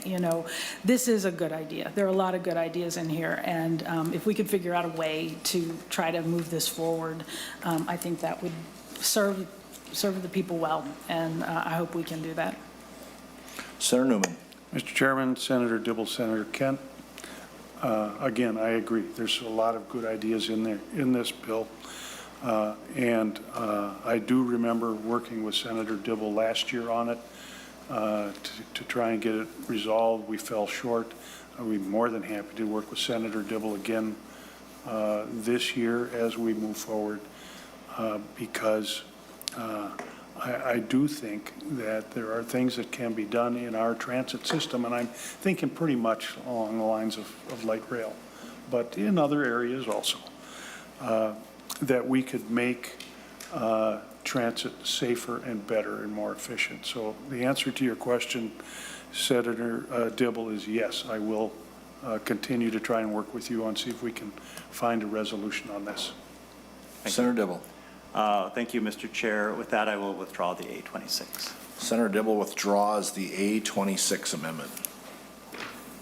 Further discussion on the bill. Senator McEwen. Thank you, Mr. Chair. I have the A35 Amendment. Senator McEwen offers the A35 Amendment. Senator McEwen. Thank you. The A35 Amendment goes to the section on page 18 of the amendment, the larger amendment, Section 3, Electric Vehicle Infrastructure Program Requirements. It deletes that language and replaces it with an electric vehicle infrastructure deployment plan. You know, in particular, I think the concern, I know my concern, is that these requirements that were set, that are being set out in the first amendment, the large amendment here, are really tying the hands of our state in being able to adequately use the Federal Infrastructure Investment and Jobs Act funds, and just not allowing us to get where we need to go. You know, I'll sound like a broken record, but that IPCC report that just came out on Monday is a real, it's a wake-up call if you haven't already woken up, and it's quite frightening, frankly, to have our kids coming of age and the future generations coming up at this time of climate crisis, where scientists the world over are clamoring and begging government leaders to act appropriately, and we are just failing over and over again. And you know, I'm so sorry, speaking into the future, I am so sorry that we are not doing what we need to do, what we know we need to do. So I'm ashamed of that. And this amendment, this A35 amendment, again, would direct the commissioner to create a electric vehicle infrastructure deployment plan. It would take a holistic approach, which is appropriate, consider the future electric charging infrastructure needs of school systems, public transportation, counties and municipalities, and all the public and private users throughout the state. It replaces that, and then the A35 also deletes the regulatory taxes that place a huge burden on electric vehicles that would put us as a state way ahead of our neighboring states. I think maybe the top, it would put us at the top. When we have to actually be encouraging and making accessible electric vehicles for Minnesotans. They want to be able to purchase them. We don't want to put up more barriers. So we would delete those changes and those really large increases in fees for people who want to purchase electric vehicles. So that, with that is the A35 amendment, and I would ask for a roll call, please. Roll call requested, roll call granted. Senator Newman to the A35. Insofar as the commissioner having to create a plan, you know, I've witnessed Mndot do all sorts of planning and create programs within that very large state agency without legislative approval. I think they've already got the authority to do just exactly what you are suggesting, and they then could come to the legislature with their proposed plan with an agency bill, happens every single year. Insofar as the deletions beginning at line 1.13, I would most certainly oppose that. What is being proposed is to delete the gas tax equivalent of, I think the fee is $229. That is a number that, while I realize we are drawing some criticism, that is a number that was given to us by Mndot as an average amount being paid by Minnesotans in the gas tax. So it wasn't an arbitrary number that was thrown out. Senator Carlson has raised legitimate issues that some people drive a lot less and some people drive a whole lot more. But somehow, some way, we have got to figure out a way for folks who drive an electric vehicle to pay their fair share of the gas tax in Minnesota. The Constitution talks about a motor vehicle being propelled by any substance. That's electricity. And just because you buy an electric vehicle does not excuse your responsibility for paying that gas tax equivalent. We will get to the point where this fee is probably going to go away, or at least the idea of a fee going away, and we're going to wind up metering. And people will then have to pay the gas tax equivalent and get that fee for the metering into HUTDF to replace the money that is being now lost. The argument that folks who buy an electric vehicle are already paying more than the average because they pay more in the sales tax on a motor vehicle is a specious argument. By the same logic, you would excuse someone from having to pay a gas tax if they buy a Maserati. So I simply can't agree with that logic at all. So, you know, I recognize the opposition from the folks who buy electric vehicles to the notion that they should have to pay a fee. I think that those folks are making a mistake because there are other people on the other side that recognize they have to pay a gas tax in order to operate a motor vehicle on a highway. How come the folks who buy an electric vehicle don't have to? And it's a matter of economics, it's a matter of fairness, and it's a matter, very honestly, of need. We cannot afford to excuse the population who buys an electric vehicle from paying a gas tax equivalent. We can't afford it. I appreciate where Senator McEwen is coming from. She is passionate on this issue. But this amendment is not the way to resolve the issue. And I would oppose the A35. Senator Johnson Stewart. Thank you, Mr. Chair, and Senator Newman. I just want to highlight that while I heard you loud and clear talking about one small component of this amendment, I think we also need to acknowledge that the Federal Infrastructure Investment and Job Act has an opportunity to bring over $7 billion in opportunity for building out our electric vehicle infrastructure network. Mndot is currently working on this problem. The problem being that we have a lot of electric cars and not a lot of charging stations. As a side note, I have a friend who, when he comes to visit my husband and I up in Solon Springs, which is in northwest Wisconsin, he has to stop at Toby's to charge up because there's nowhere else for him to charge.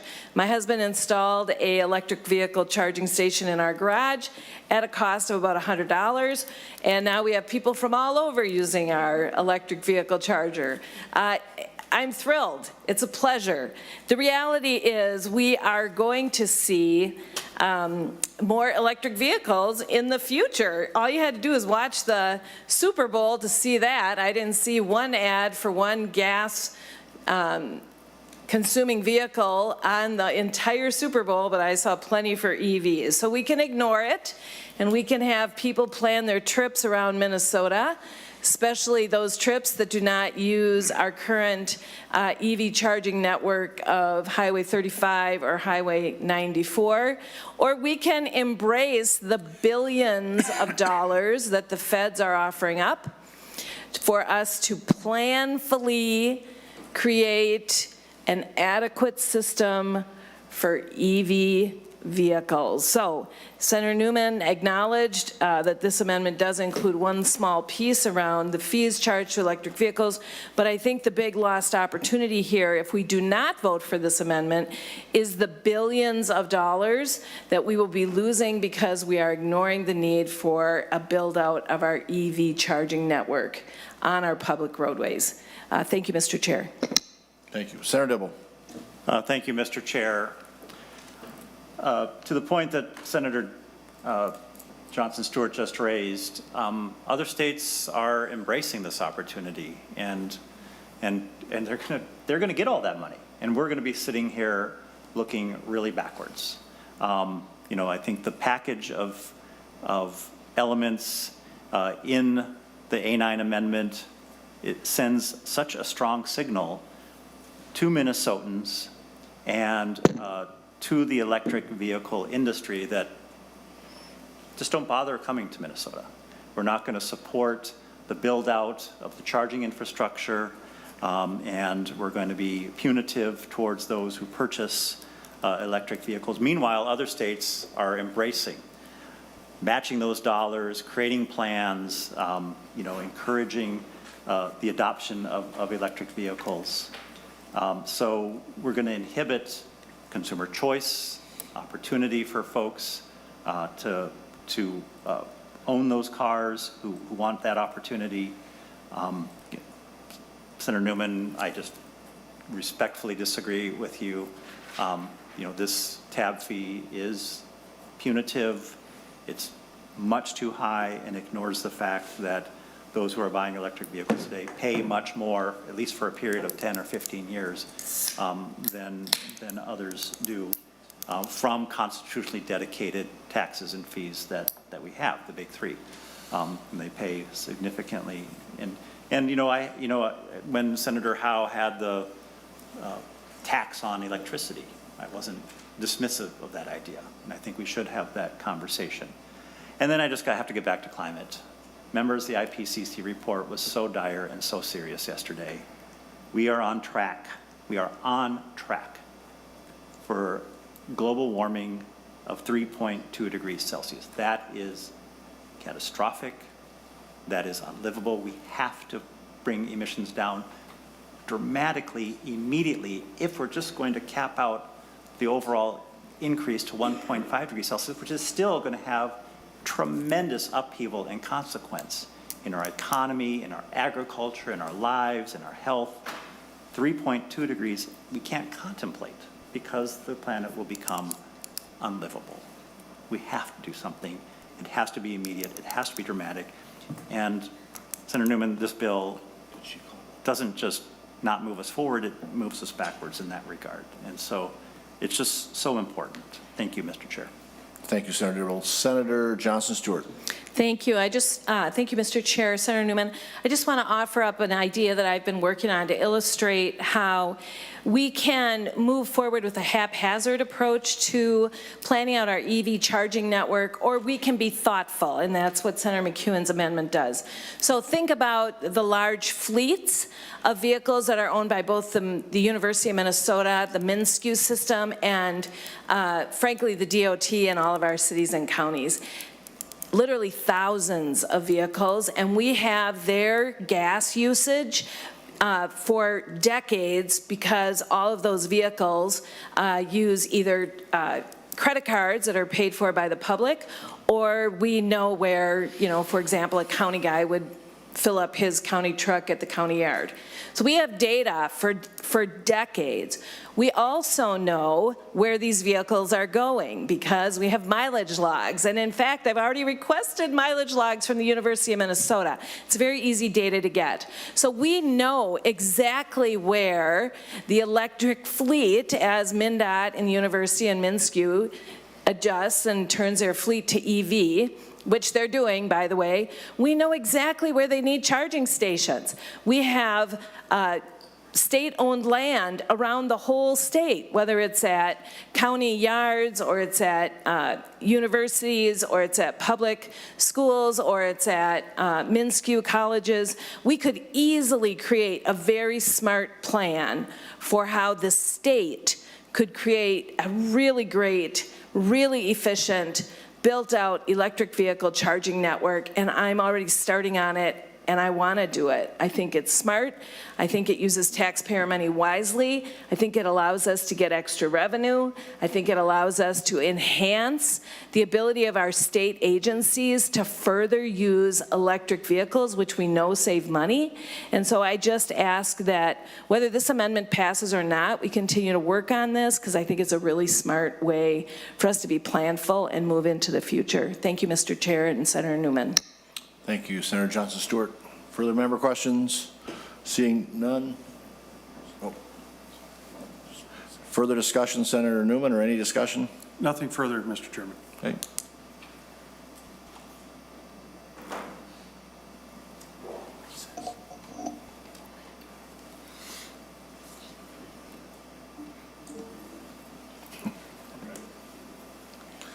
A roll call has been requested. Roll call has been granted. The clerk will take the roll. Chair Newman, No. Vice Chair Jasinski, No. Senator Dibble, Yes. Senator Carlson, Yes. Senator Coleman, No. Senator Howe, Senator Johnson Stewart, Yes. Senator Kent, Yes. Senator Kiffmeyer, No. Senator McEwen, Yes. Senator Osmick, No. Senator Pratt, No.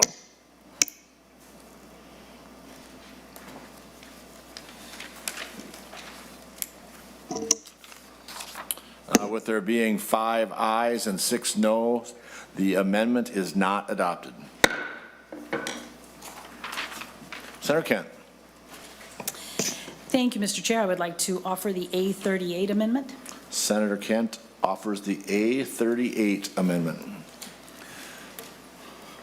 Senator Kent. Thank you, Mr. Chair.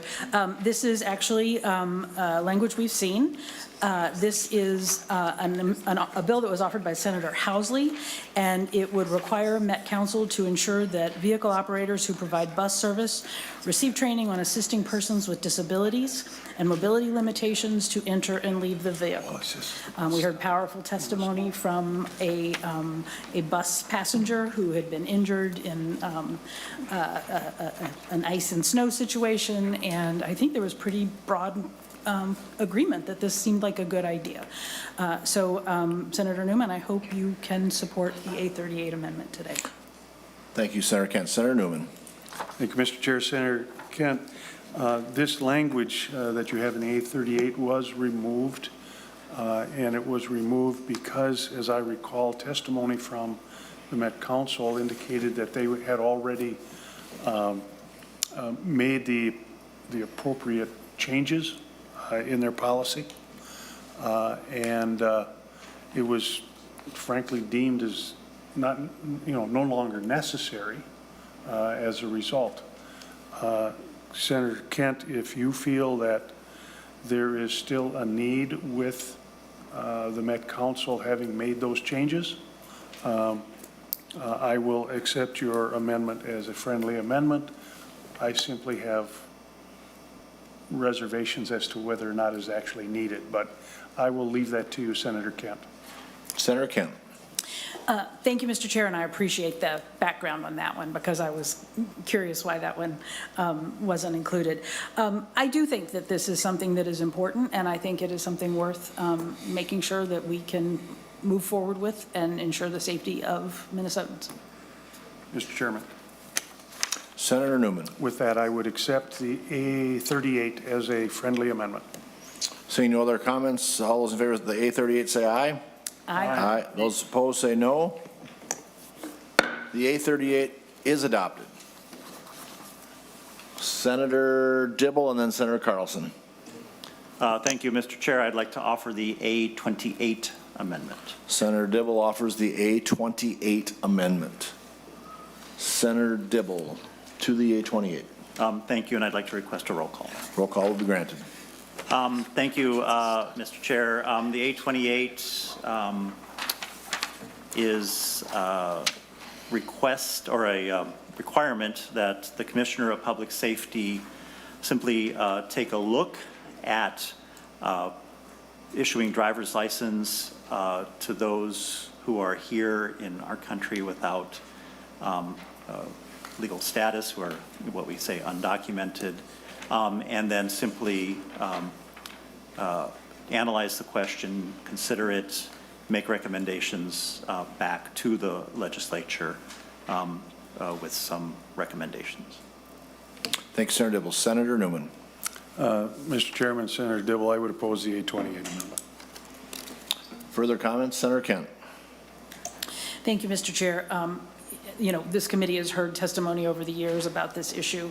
In a lot of ways, there is a lot of support to do this. And I think this is a very responsible approach to get there. You know, if for no other reason than public safety, you know, we want to make sure that the people who are driving on our roads are licensed and qualified. In the heading of this committee, I think this is an appropriate way to do this. So I encourage members to support the A28 Amendment. Further comments? Senator Osment. Only one comment, that having a driver's license does not automatically make a causal relationship between being a safe driver and having a license. It's not factual. Just because you have a license doesn't mean you're a safe driver. That's all I'll say. Thank you, Mr. Chair. Any other comments? Senator Dibble.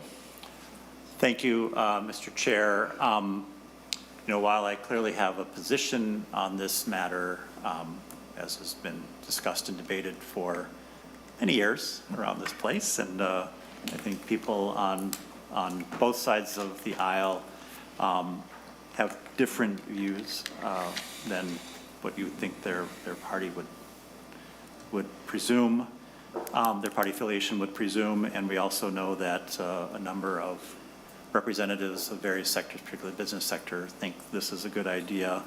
In terms of public safety, I don't think anyone is arguing what Senator Osmek would suggest, because we all know a lot of people with driver's licenses who are not great drivers. I'll just say I'm married to someone who learned how to drive in California. That's all I'll say. But we do know, as has been evidenced by the presence of law enforcement at numerous hearings over the years, that the likelihood of someone having a license, having gone through driver's education, having insurance, not feeling like they have to avoid all contact with law enforcement in the event of incidents, et cetera, adds greatly to overall public safety, both traffic safety as well as other forms of public safety, which people need to have the ability to trust their interaction with law enforcement. Thank you, Mr. Chair. Further comments? Senator Pratt. Thank you, Mr. Chair. I'm going to oppose the amendment. I find this, you know, at a time when we've got record crossings from the border of people entering the country illegally, and we've got refugees coming from various countries who can, quite honestly, come here and qualify because they are documented. We passed a Real ID bill several years ago, and one of the reasons that we changed the documentation needed is because we found that there, you know, were problems identifying who people were. We tightened the documentation necessary. I just find this the wrong time to be having this conversation and legitimizing those who have broken our immigration laws to get here. And so I'll be a no vote. Thank you, Senator Pratt. Senator McEwen, and then Senator Carlson. Thank you. Since we're going here, I just need to comment that crossing a border doesn't mean that somebody is doing something illegal. In fact, it's protected under international law and our own laws that people can seek asylum. That is a legal process that people engage in. So I just want to make sure that is clear. And I also just want to reiterate, because the conversation is going in a direction that seems sort of disproportional to what this amendment would do. This it's directing the Commissioner of Public Safety to report, to look into whether or not, and make recommendations as to whether or not the change could be implemented, and make recommendations for how it would work. So this seems to me, again, I would agree with some of my colleagues who have spoken that this is extremely reasonable. In fact, this is a very, very conservative approach about how to just take some baby steps to get some more information about what this would look like. That's all this is. So that's all. Thank you. Senator Carlson. Thank you, Mr. Chair. And, adding to that, I guess what I have to say is that if anybody has had a hit and run, that's related to this. Yes, it doesn't make a person a great driver just because they have a license, but it does document that they have had the training. They may ignore that, but they've had the training. But then also, you have to have a driver's license to get car insurance. And so when you don't have car insurance, the likelihood is if you have a fender bender, someone might tend to run. And that's a cost to everyone. Because if we had insurance on people, they would be able to pay for the damage they did because they were not a good driver, instead of taking off and running. And also, there's other things that they could do with a driver's license. And the way we've couched this before is that those driver's licenses would have identification right on them that they are not for voting, they are not for other things that are identification for any kinds of benefits. And for me, I've driven in many different countries in the world, and I can get an international driver's license. That doesn't say that I know the laws in the countries that I've driven in, especially those that drive on the wrong side of the road. But the fact of the matter is that I have been connected with an insurance policy. I've been connected with my identity and my license, and I can't run if I happen to have a crash that might be my fault.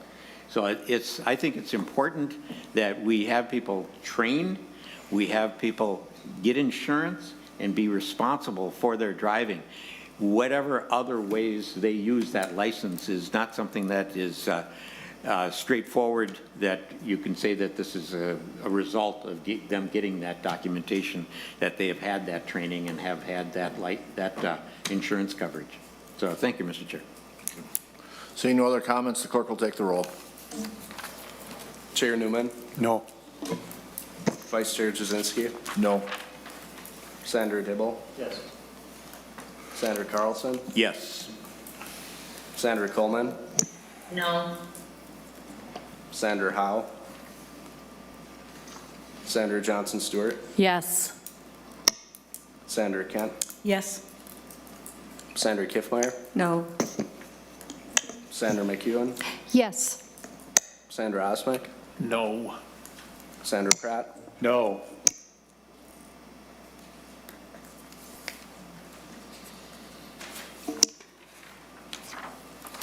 There being 5 ayes and 6 nays, the amendment is not adopted. Senator Kent and then Senator Carlson. Thank you, Mr. Chair. I would like to offer the A30 Amendment. Senator Kent offers the A30 Amendment. To your amendment, Senator Kent. Thank you, Mr. Chair. The A30 Amendment looks a little bigger than I think it is. It's pretty straightforward. What it does is it appropriates $38 million in matching funds for the IIJA for local units of government. It establishes priorities, and it includes technical assistance. And this is, as we've had a lot of conversation about the importance of these federal funds to the state of Minnesota, that we want to make sure that we get our share. You know, in the course of COVID, you know, we worked really hard to make sure that we didn't leave a federal dollar on the table. We should have the same principles when we're dealing with these important infrastructure funds. And it would also be a huge asset to our local communities as we move forward. And finally, as has been alluded to in a number of different contexts, you know, this is about Minnesota's competitiveness, and we want to make sure that we are bringing all assets to bear, to make sure that we are positioned to attract and retain businesses and workers and visitors, you know, and a lot of the things that we're talking about today in this bill, I believe, do pull us backwards in those areas. And I think that to adopt the A30 Amendment would be a step in the right direction. Thank you. Thank you, Senator Kent. Senator Newman. Thank you, Mr. Chair. Senator Kent. First thing that crosses my mind, Senator Kent, is that this is in excess of $38 million over our targets. So I'm going to have to oppose it on that basis alone. This might be something that is in the House file. I'm not sure. Perhaps we will see it then. But it's a pretty extensive amendment, and I haven't seen this language before. So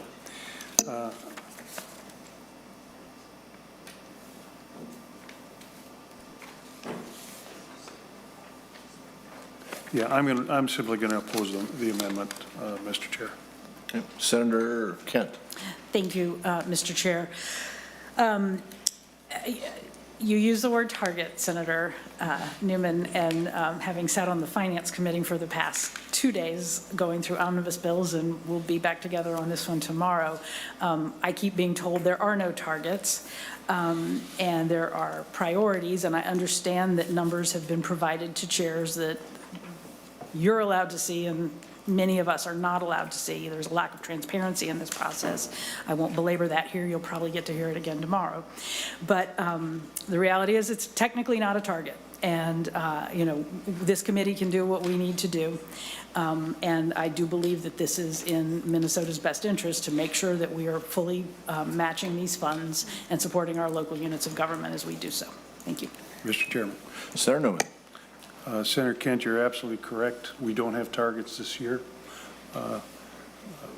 Perhaps I should have used a different word, but I can tell you that this is $38 million more than what I have been authorized to spend. Further comments? Senator Dibble. Thank you, Mr. Chair. Just wanted to say thank you to Senator Kent. Have you asked for a roll? Mr. Chair, I'd like to request a roll call. Roll call is granted.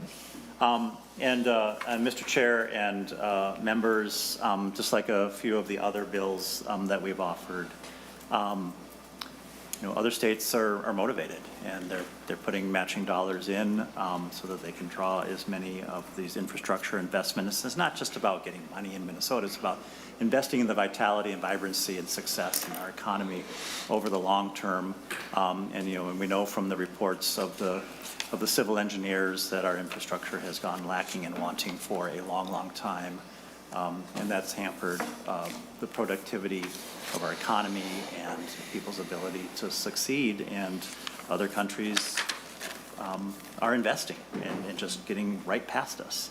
And infrastructure investment puts people to work immediately, and then, you know, sets us up for the long term. Minnesota is a fantastic state for most, not all, but for most, because of the sacrifice and the investment from our parents and grandparents and their parents, our great-grandparents. And now it's our turn to both invest in our lives, but the lives of those to come. $38 million in a $9 billion plus surplus,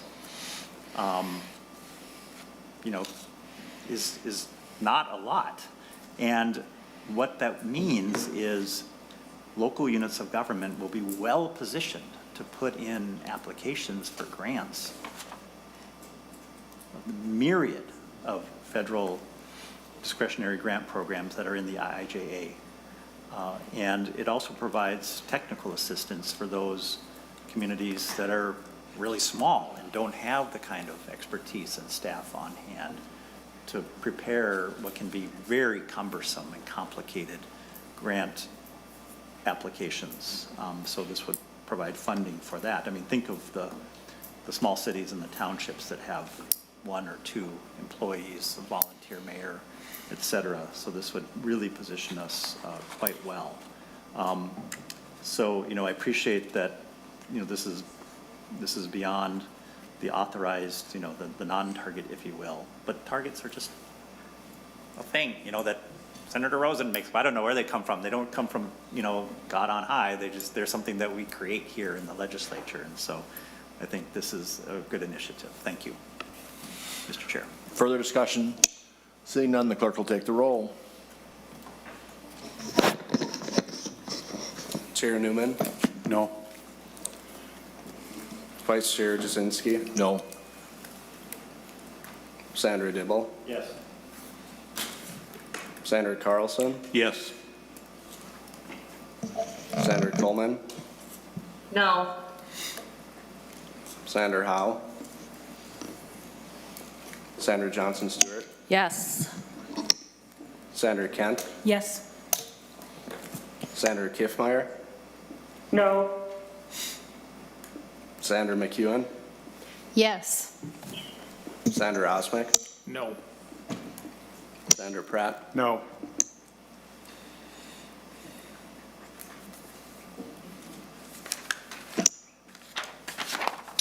There being 5 ayes and 6 noes, the A30 Amendment is not adopted. Senator Carlson, I finally got you, sorry. Thank you, Mr. Chair, finally. Mr. Chair, I have the A22 Amendment. Senator Carlson offers the A22 Amendment. While it's being distributed, Senator Carlson. Thank you, Mr. Chair, and I'm calling this the Equity Amendment. It has 3 parts to it. Firstly is the race and ethnicity data collection. Years ago, I discussed this with my Eagan Police Chief, and he said, Jim, don't do that. He said it takes so long to collect this data that my officers are spending too much time doing it. And we knew that this was something we wanted to get, but we just couldn't get it through. And we've tried it a couple of times, and primarily it was collecting it at the stop, and that took time to do, and also there was a lot of, oftentimes a lot of emotion that was being expended at the stop. So it really never got any traction.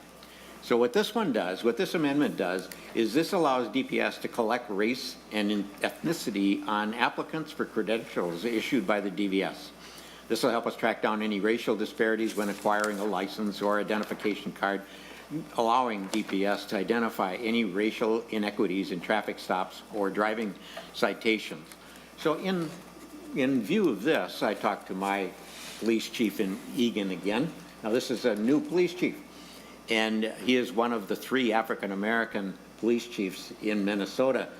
And when I talked with him this morning, he said, yes, Jim, absolutely. I really support that. We need to find out how many officers are doing. We need to find out the data.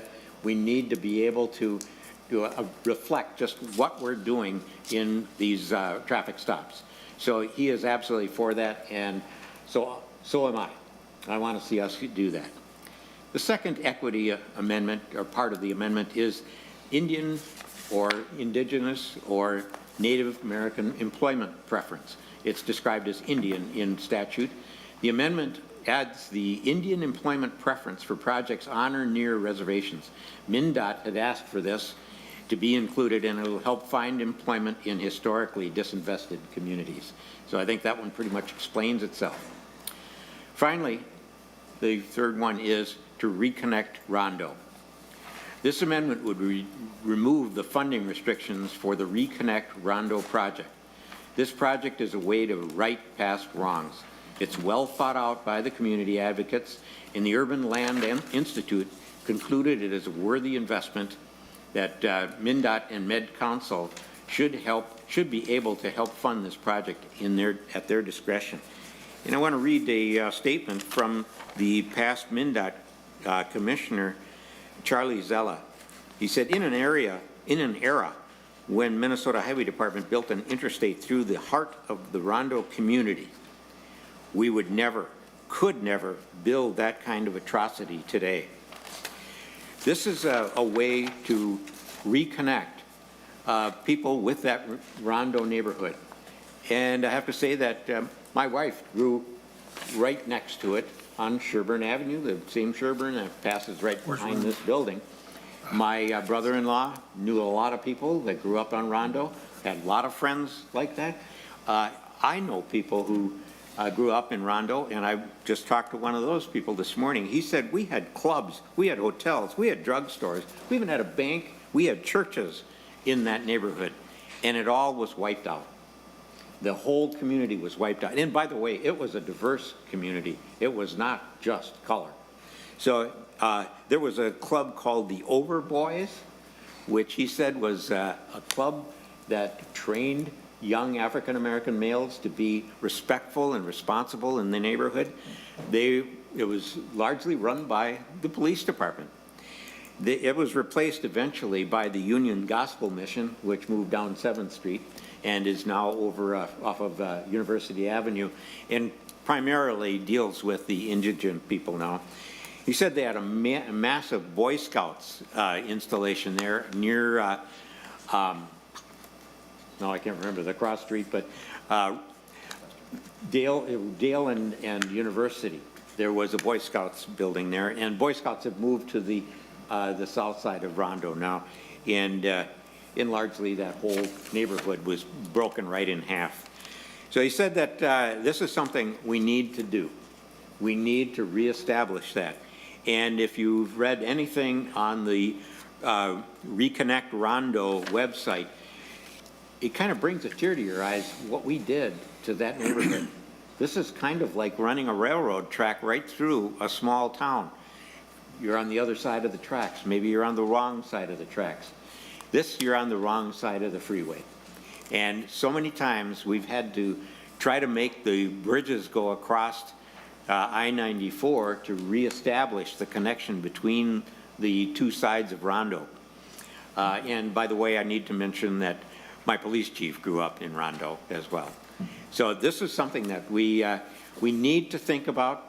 There will be more than 600 housing units, 1,000 new residents, 1,500 new jobs, many of them contractors or construction jobs, 100,000 retail and office square footage, 35,000 nonprofit and institutional square footage, and $4 million in new city revenue. So, Mr. Chair, I request a roll call, and I strongly support this bill, or this amendment. Roll call be granted.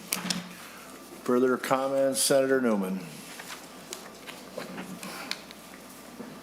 Mr. Chair, Senator Carlson, I will oppose the A22 amendment. First of all, insofar as the data that is being requested on race and ethnicity, if I recall correctly, this was something that was discussed by the commissioner very recently. And he indicated that this information would remain private, and he indicated that it was voluntary to participate in.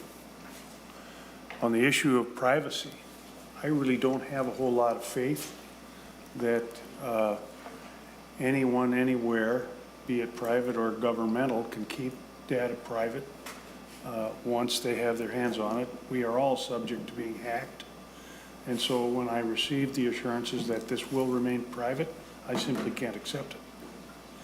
As to the voluntariness of it, I am no actuarial by any stretch of the imagination, but simply by reason of asking people to voluntarily participate in a program feels to me like at the end the data or the is going to be skewed, that it won't be accurate. Because there are, I would assume, a certain number of folks who are not going to participate. So I would oppose it on that basis. Insofar as Rondo is concerned, like Senator Dibble, I went on a field trip not too long ago with Chair Hornstein. And I'm very glad that he took me over there because I not only didn't know where Rondo was, I didn't understand what it was all about. And I really had my eyes opened. In particular, they've got that little park there with a lot of history that they talk about. And I think I do appreciate and understand why that community wants to do something with the fact that that the freeway came through. But I've got to tell you, I don't see any connection whatsoever between the Rondo project and transportation. I just don't. The only connection that I see with Rondo and transportation is the fact that it is contiguous to, and they are proposing to build a bridge over a freeway. But it isn't contributing to transportation. It is contributing to a lot of other things and is and perhaps a worthy discussion, but not in this committee. Just yesterday, we had a gentleman from the Rondo nonprofit. I can't remember the name of it. And he testified pretty eloquently about what Rondo was all about. And he testified just exactly to what you just testified to, Senator Carlson. He talked about housing units and jobs and retail stores going in and nonprofits, availability. He talked about housing and workforce and pathways to development and quality of life, supporting and spurring economic development. He's looking at it in terms of an opportunity to create a prosperity zone. All admirable. But I don't see that they have anything to do with transportation. Transportation to me is roads, bridges, transit, infrastructure, hard stuff. And Rondo isn't that. Rondo is maybe a project that belongs in jobs or deed. But I just can't support it because I think it's the wrong committee to be discussing and spending that money. Now, I recognize that folks are not going to agree with me on that, but that's my view of the world, is I don't see it as a transportation project. I see it as an economic development project, perhaps, but not, it hasn't got anything to do with infrastructure in terms of moving people and moving products and improving our overall transportation in Minnesota. So, I appreciate the passion that you brought this forward with as far as Rondo is concerned, but I do have to oppose the amendment. Senator Kent and then Senator Dibble. Senator Kent. Thank you, Mr. Chair. I support the whole A22 amendment, but I do want to talk about Rondo. I have had the privilege of living in 4 great American cities. I was born and raised in New Orleans, where I-10 wiped out a very famous neighborhood, now fully understood from a HBO series called Treme. The great history of New Orleans music and the African-American population there. Austin, Texas, where I-35 split that city in two. And when I moved there to go to college, it was eye-opening to me, the way that city was so divided by that bit of transportation infrastructure. I lived for a couple years in New York for my first job out of college. And books have been written about the abuse of the communities of color in the building of the highways throughout the New York metropolitan area. And now living in the Twin Cities, my home that I love, and I choose to be a Minnesotan. And understanding Rondo has been eye-opening, heart-opening experience. So I just wanted to share that perspective of my own. The other part of this that I have a problem with is I was around when it was negotiated last year. And it was an agreement between the caucuses that we would do this. And it was general fund money. It did end up running in the transportation bill. A lot of things ran in different bills last year when we got the budget done because of the complexity of getting those agreements done, especially at the time that we were dealing with federal funds for COVID.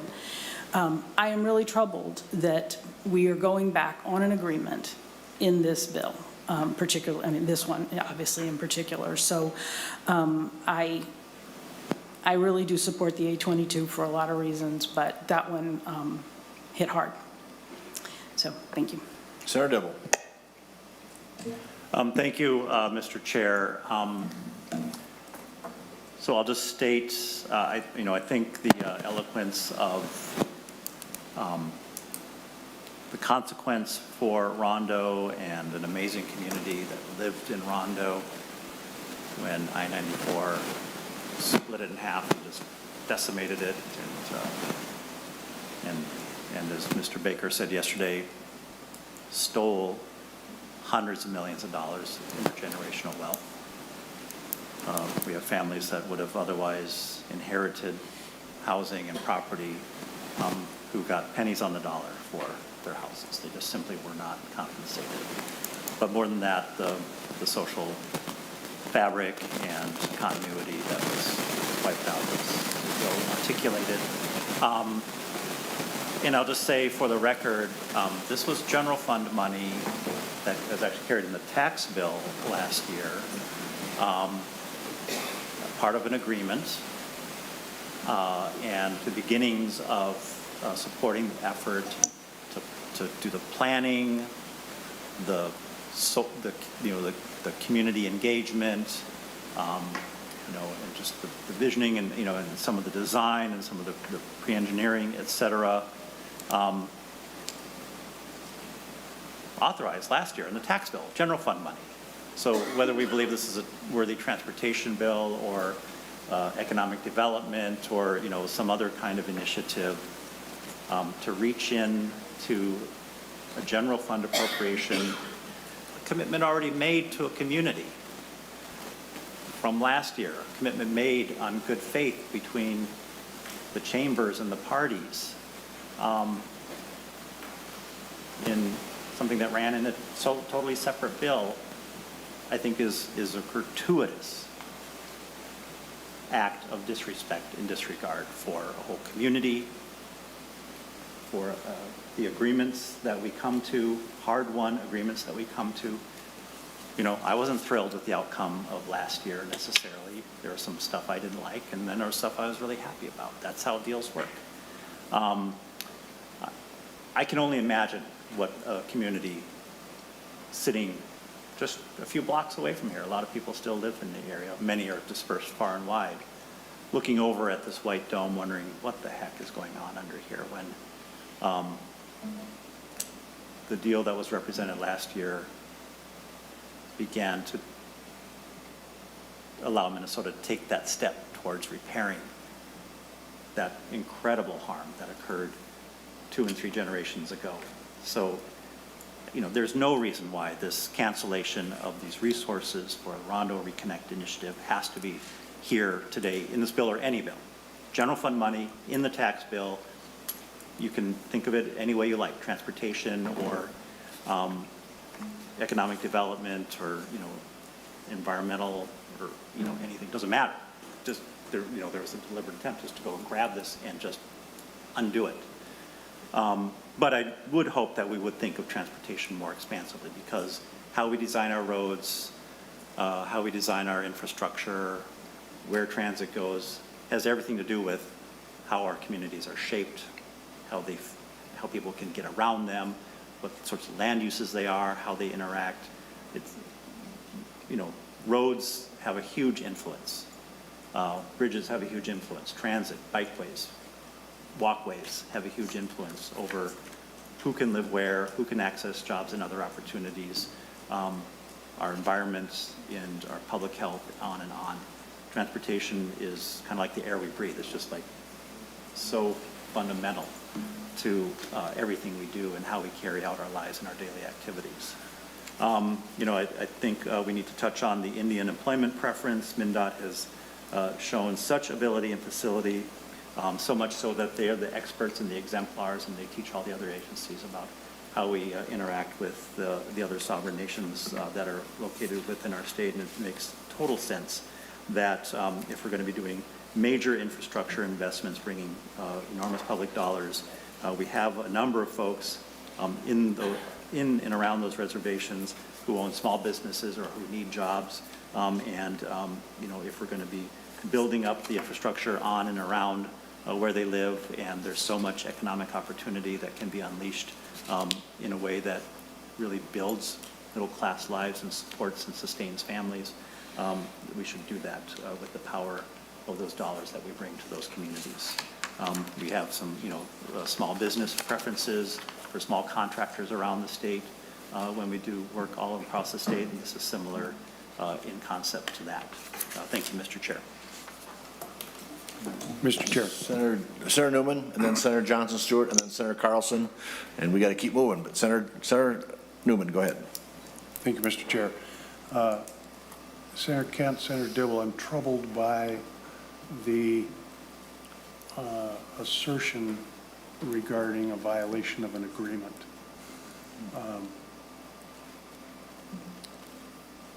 And the only thing that I can tell you is that I wasn't involved in any negotiations with the tax bill on Rondo last year. So I don't know what that agreement was as I sit here. But I can tell you that I intend to talk to those who were involved. And if this bill violates that agreement, I'm going to have to rethink this position. It has never been my intention to violate an agreement of any kind. It's the first I've heard of this. And there are a lot of arguments for and against Rondo, but I've never heard this one before, and it troubles me.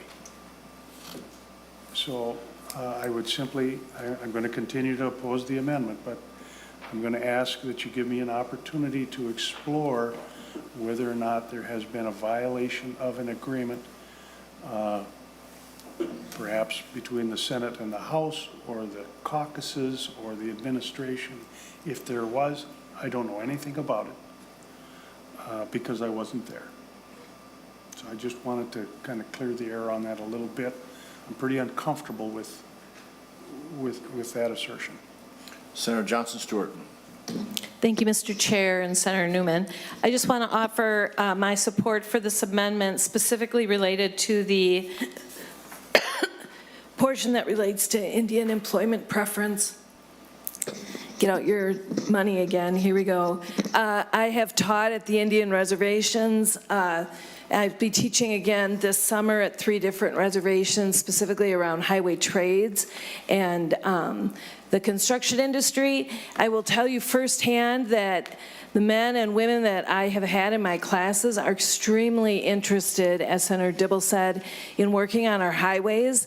They are hungry for education and for training. I'm very much in support of this. I love doing that type of teaching, and I'll tell you that Mndot has the right heart in acknowledging that if we're going to meet our minority goals, which are mandated by the federal government, we need to reach out to our Native American population. So thank you, Mndot, for your work there, and I support the amendment. Also, I'm in the office, Senate Office Building Room 2413. When I was cleaning out my office at the university, I found the original plans for Highway 94 through the Rondo neighborhood.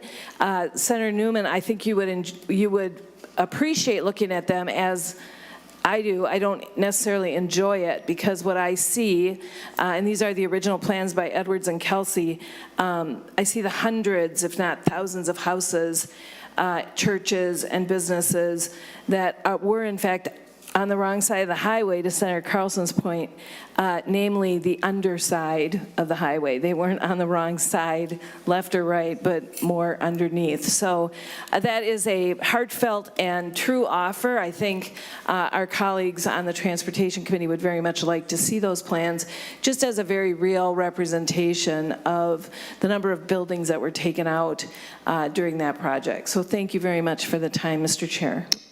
Senator Carlson? Yeah, thank you, Mr. Chair. I guess I only have one small comment to make. I think we've talked this one over quite a bit, and that is that this is not new to put a cap on certain freeways in different parts of the country, and also we've done it locally with the Minnehaha Park. We've done it in Duluth. We've done it in some other places too. I can't tell you where the funds all came from except Duluth, because I once heard that former Senator Sam Solon loved to go down Highway 61 and point out all the things that he managed to bring to Duluth, and I think that might have been the way this was done as well. So, Mr. Chair, and Senator Newman, I thank you for saying that you're going to look into this, because that is what I had heard several times, is that this was a reneging of a promise. So and I don't know if it was either. I wasn't there at the time. All I know is that, and I think it was $6 million that was appropriated for this, thereabouts. And I think that if anything, this might be seed money for II and JA money that could come from federal government as well. So there's some future here that can be funded from that money that the state legislature has appropriated in the past. So thank you, Senator Newman. Senator Dibble, brief comments? I just wanted to offer one rebuttal to an argument offered earlier about the race and ethnicity data collection. And, I certainly respect Senator Newman's perspective on the privacy issue. However, on the concern of, and that, that's something that people can well be worried about, skeptical of, that on whether or not the data collected that would then yield important information as research is done to analyze disparity in traffic enforcement.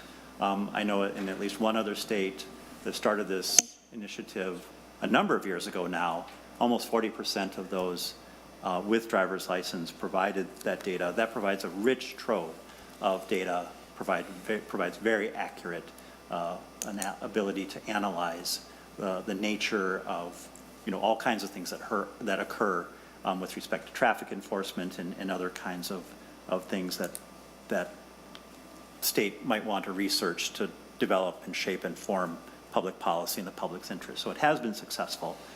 Controlling for privacy, very good concern, and we would need to make sure of that, but it has been very successful in other places. Thank you. Thanks, Senator Dibble. Clerk will take the roll. Chair Newman? No. Vice Chair Jasinski? No. Senator Dibble? Yes. Senator Carlson? Yes. Senator Coleman? No. Senator Howe? No. Senator Johnson Stewart? Yes. Senator Kent? Yes. Senator Kiffmeyer? No. Senator McEwen, Yes. Senator Osmic, No. Senator Pratt, No.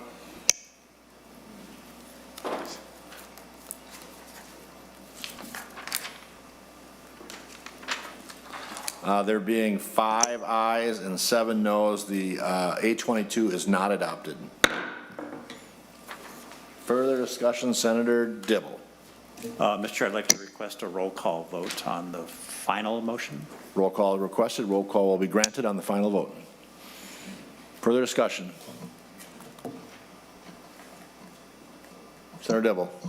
Mr. Chair, I think this is the conclusion. I think our committee members on our side have expressed ourselves well through the amendments we have offered. We're obviously very disappointed in elements of the bill with respect to whether or not we're going to be able to pull in as much of the federal IIJ matching dollars to address issues around climate and equity and opportunity and transit. The bill in and of itself, I think, falls pretty short on those scores as well.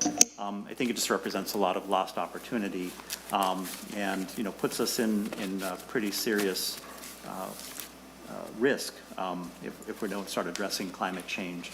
And so for that reason, and a bunch of others, which, I think we've already expressed really well and we'll express more as this bill moves on, I'll be voting no. Thank you, Mr. Chair. Senator Newman, closing comments on the bill.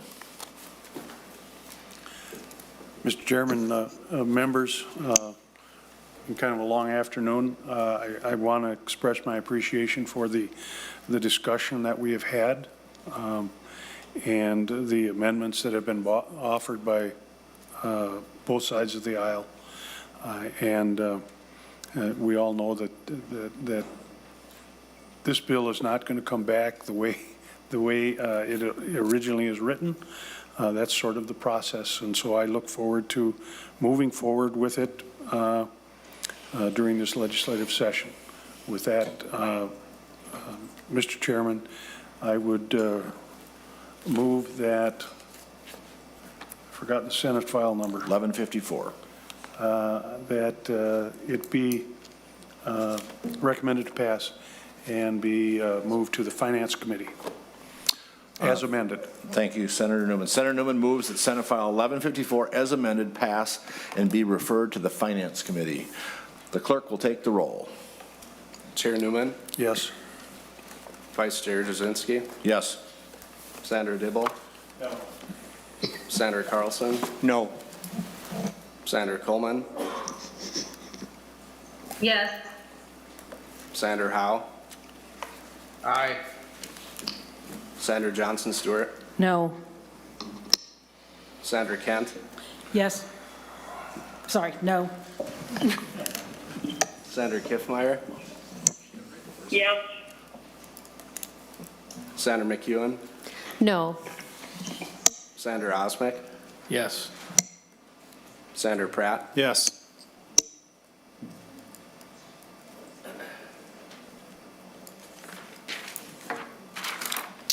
With there being 7 ayes and 5 nays, the bill does pass. Thank you, everyone. I believe there's nothing else on the agenda unless anybody else wants to stay. Thank you, members. My goal was 6 p.m., and we are 10 minutes ahead of schedule, so thank you for everyone's brief comments, Senator Dibble, so thank you. We are hereby adjourned.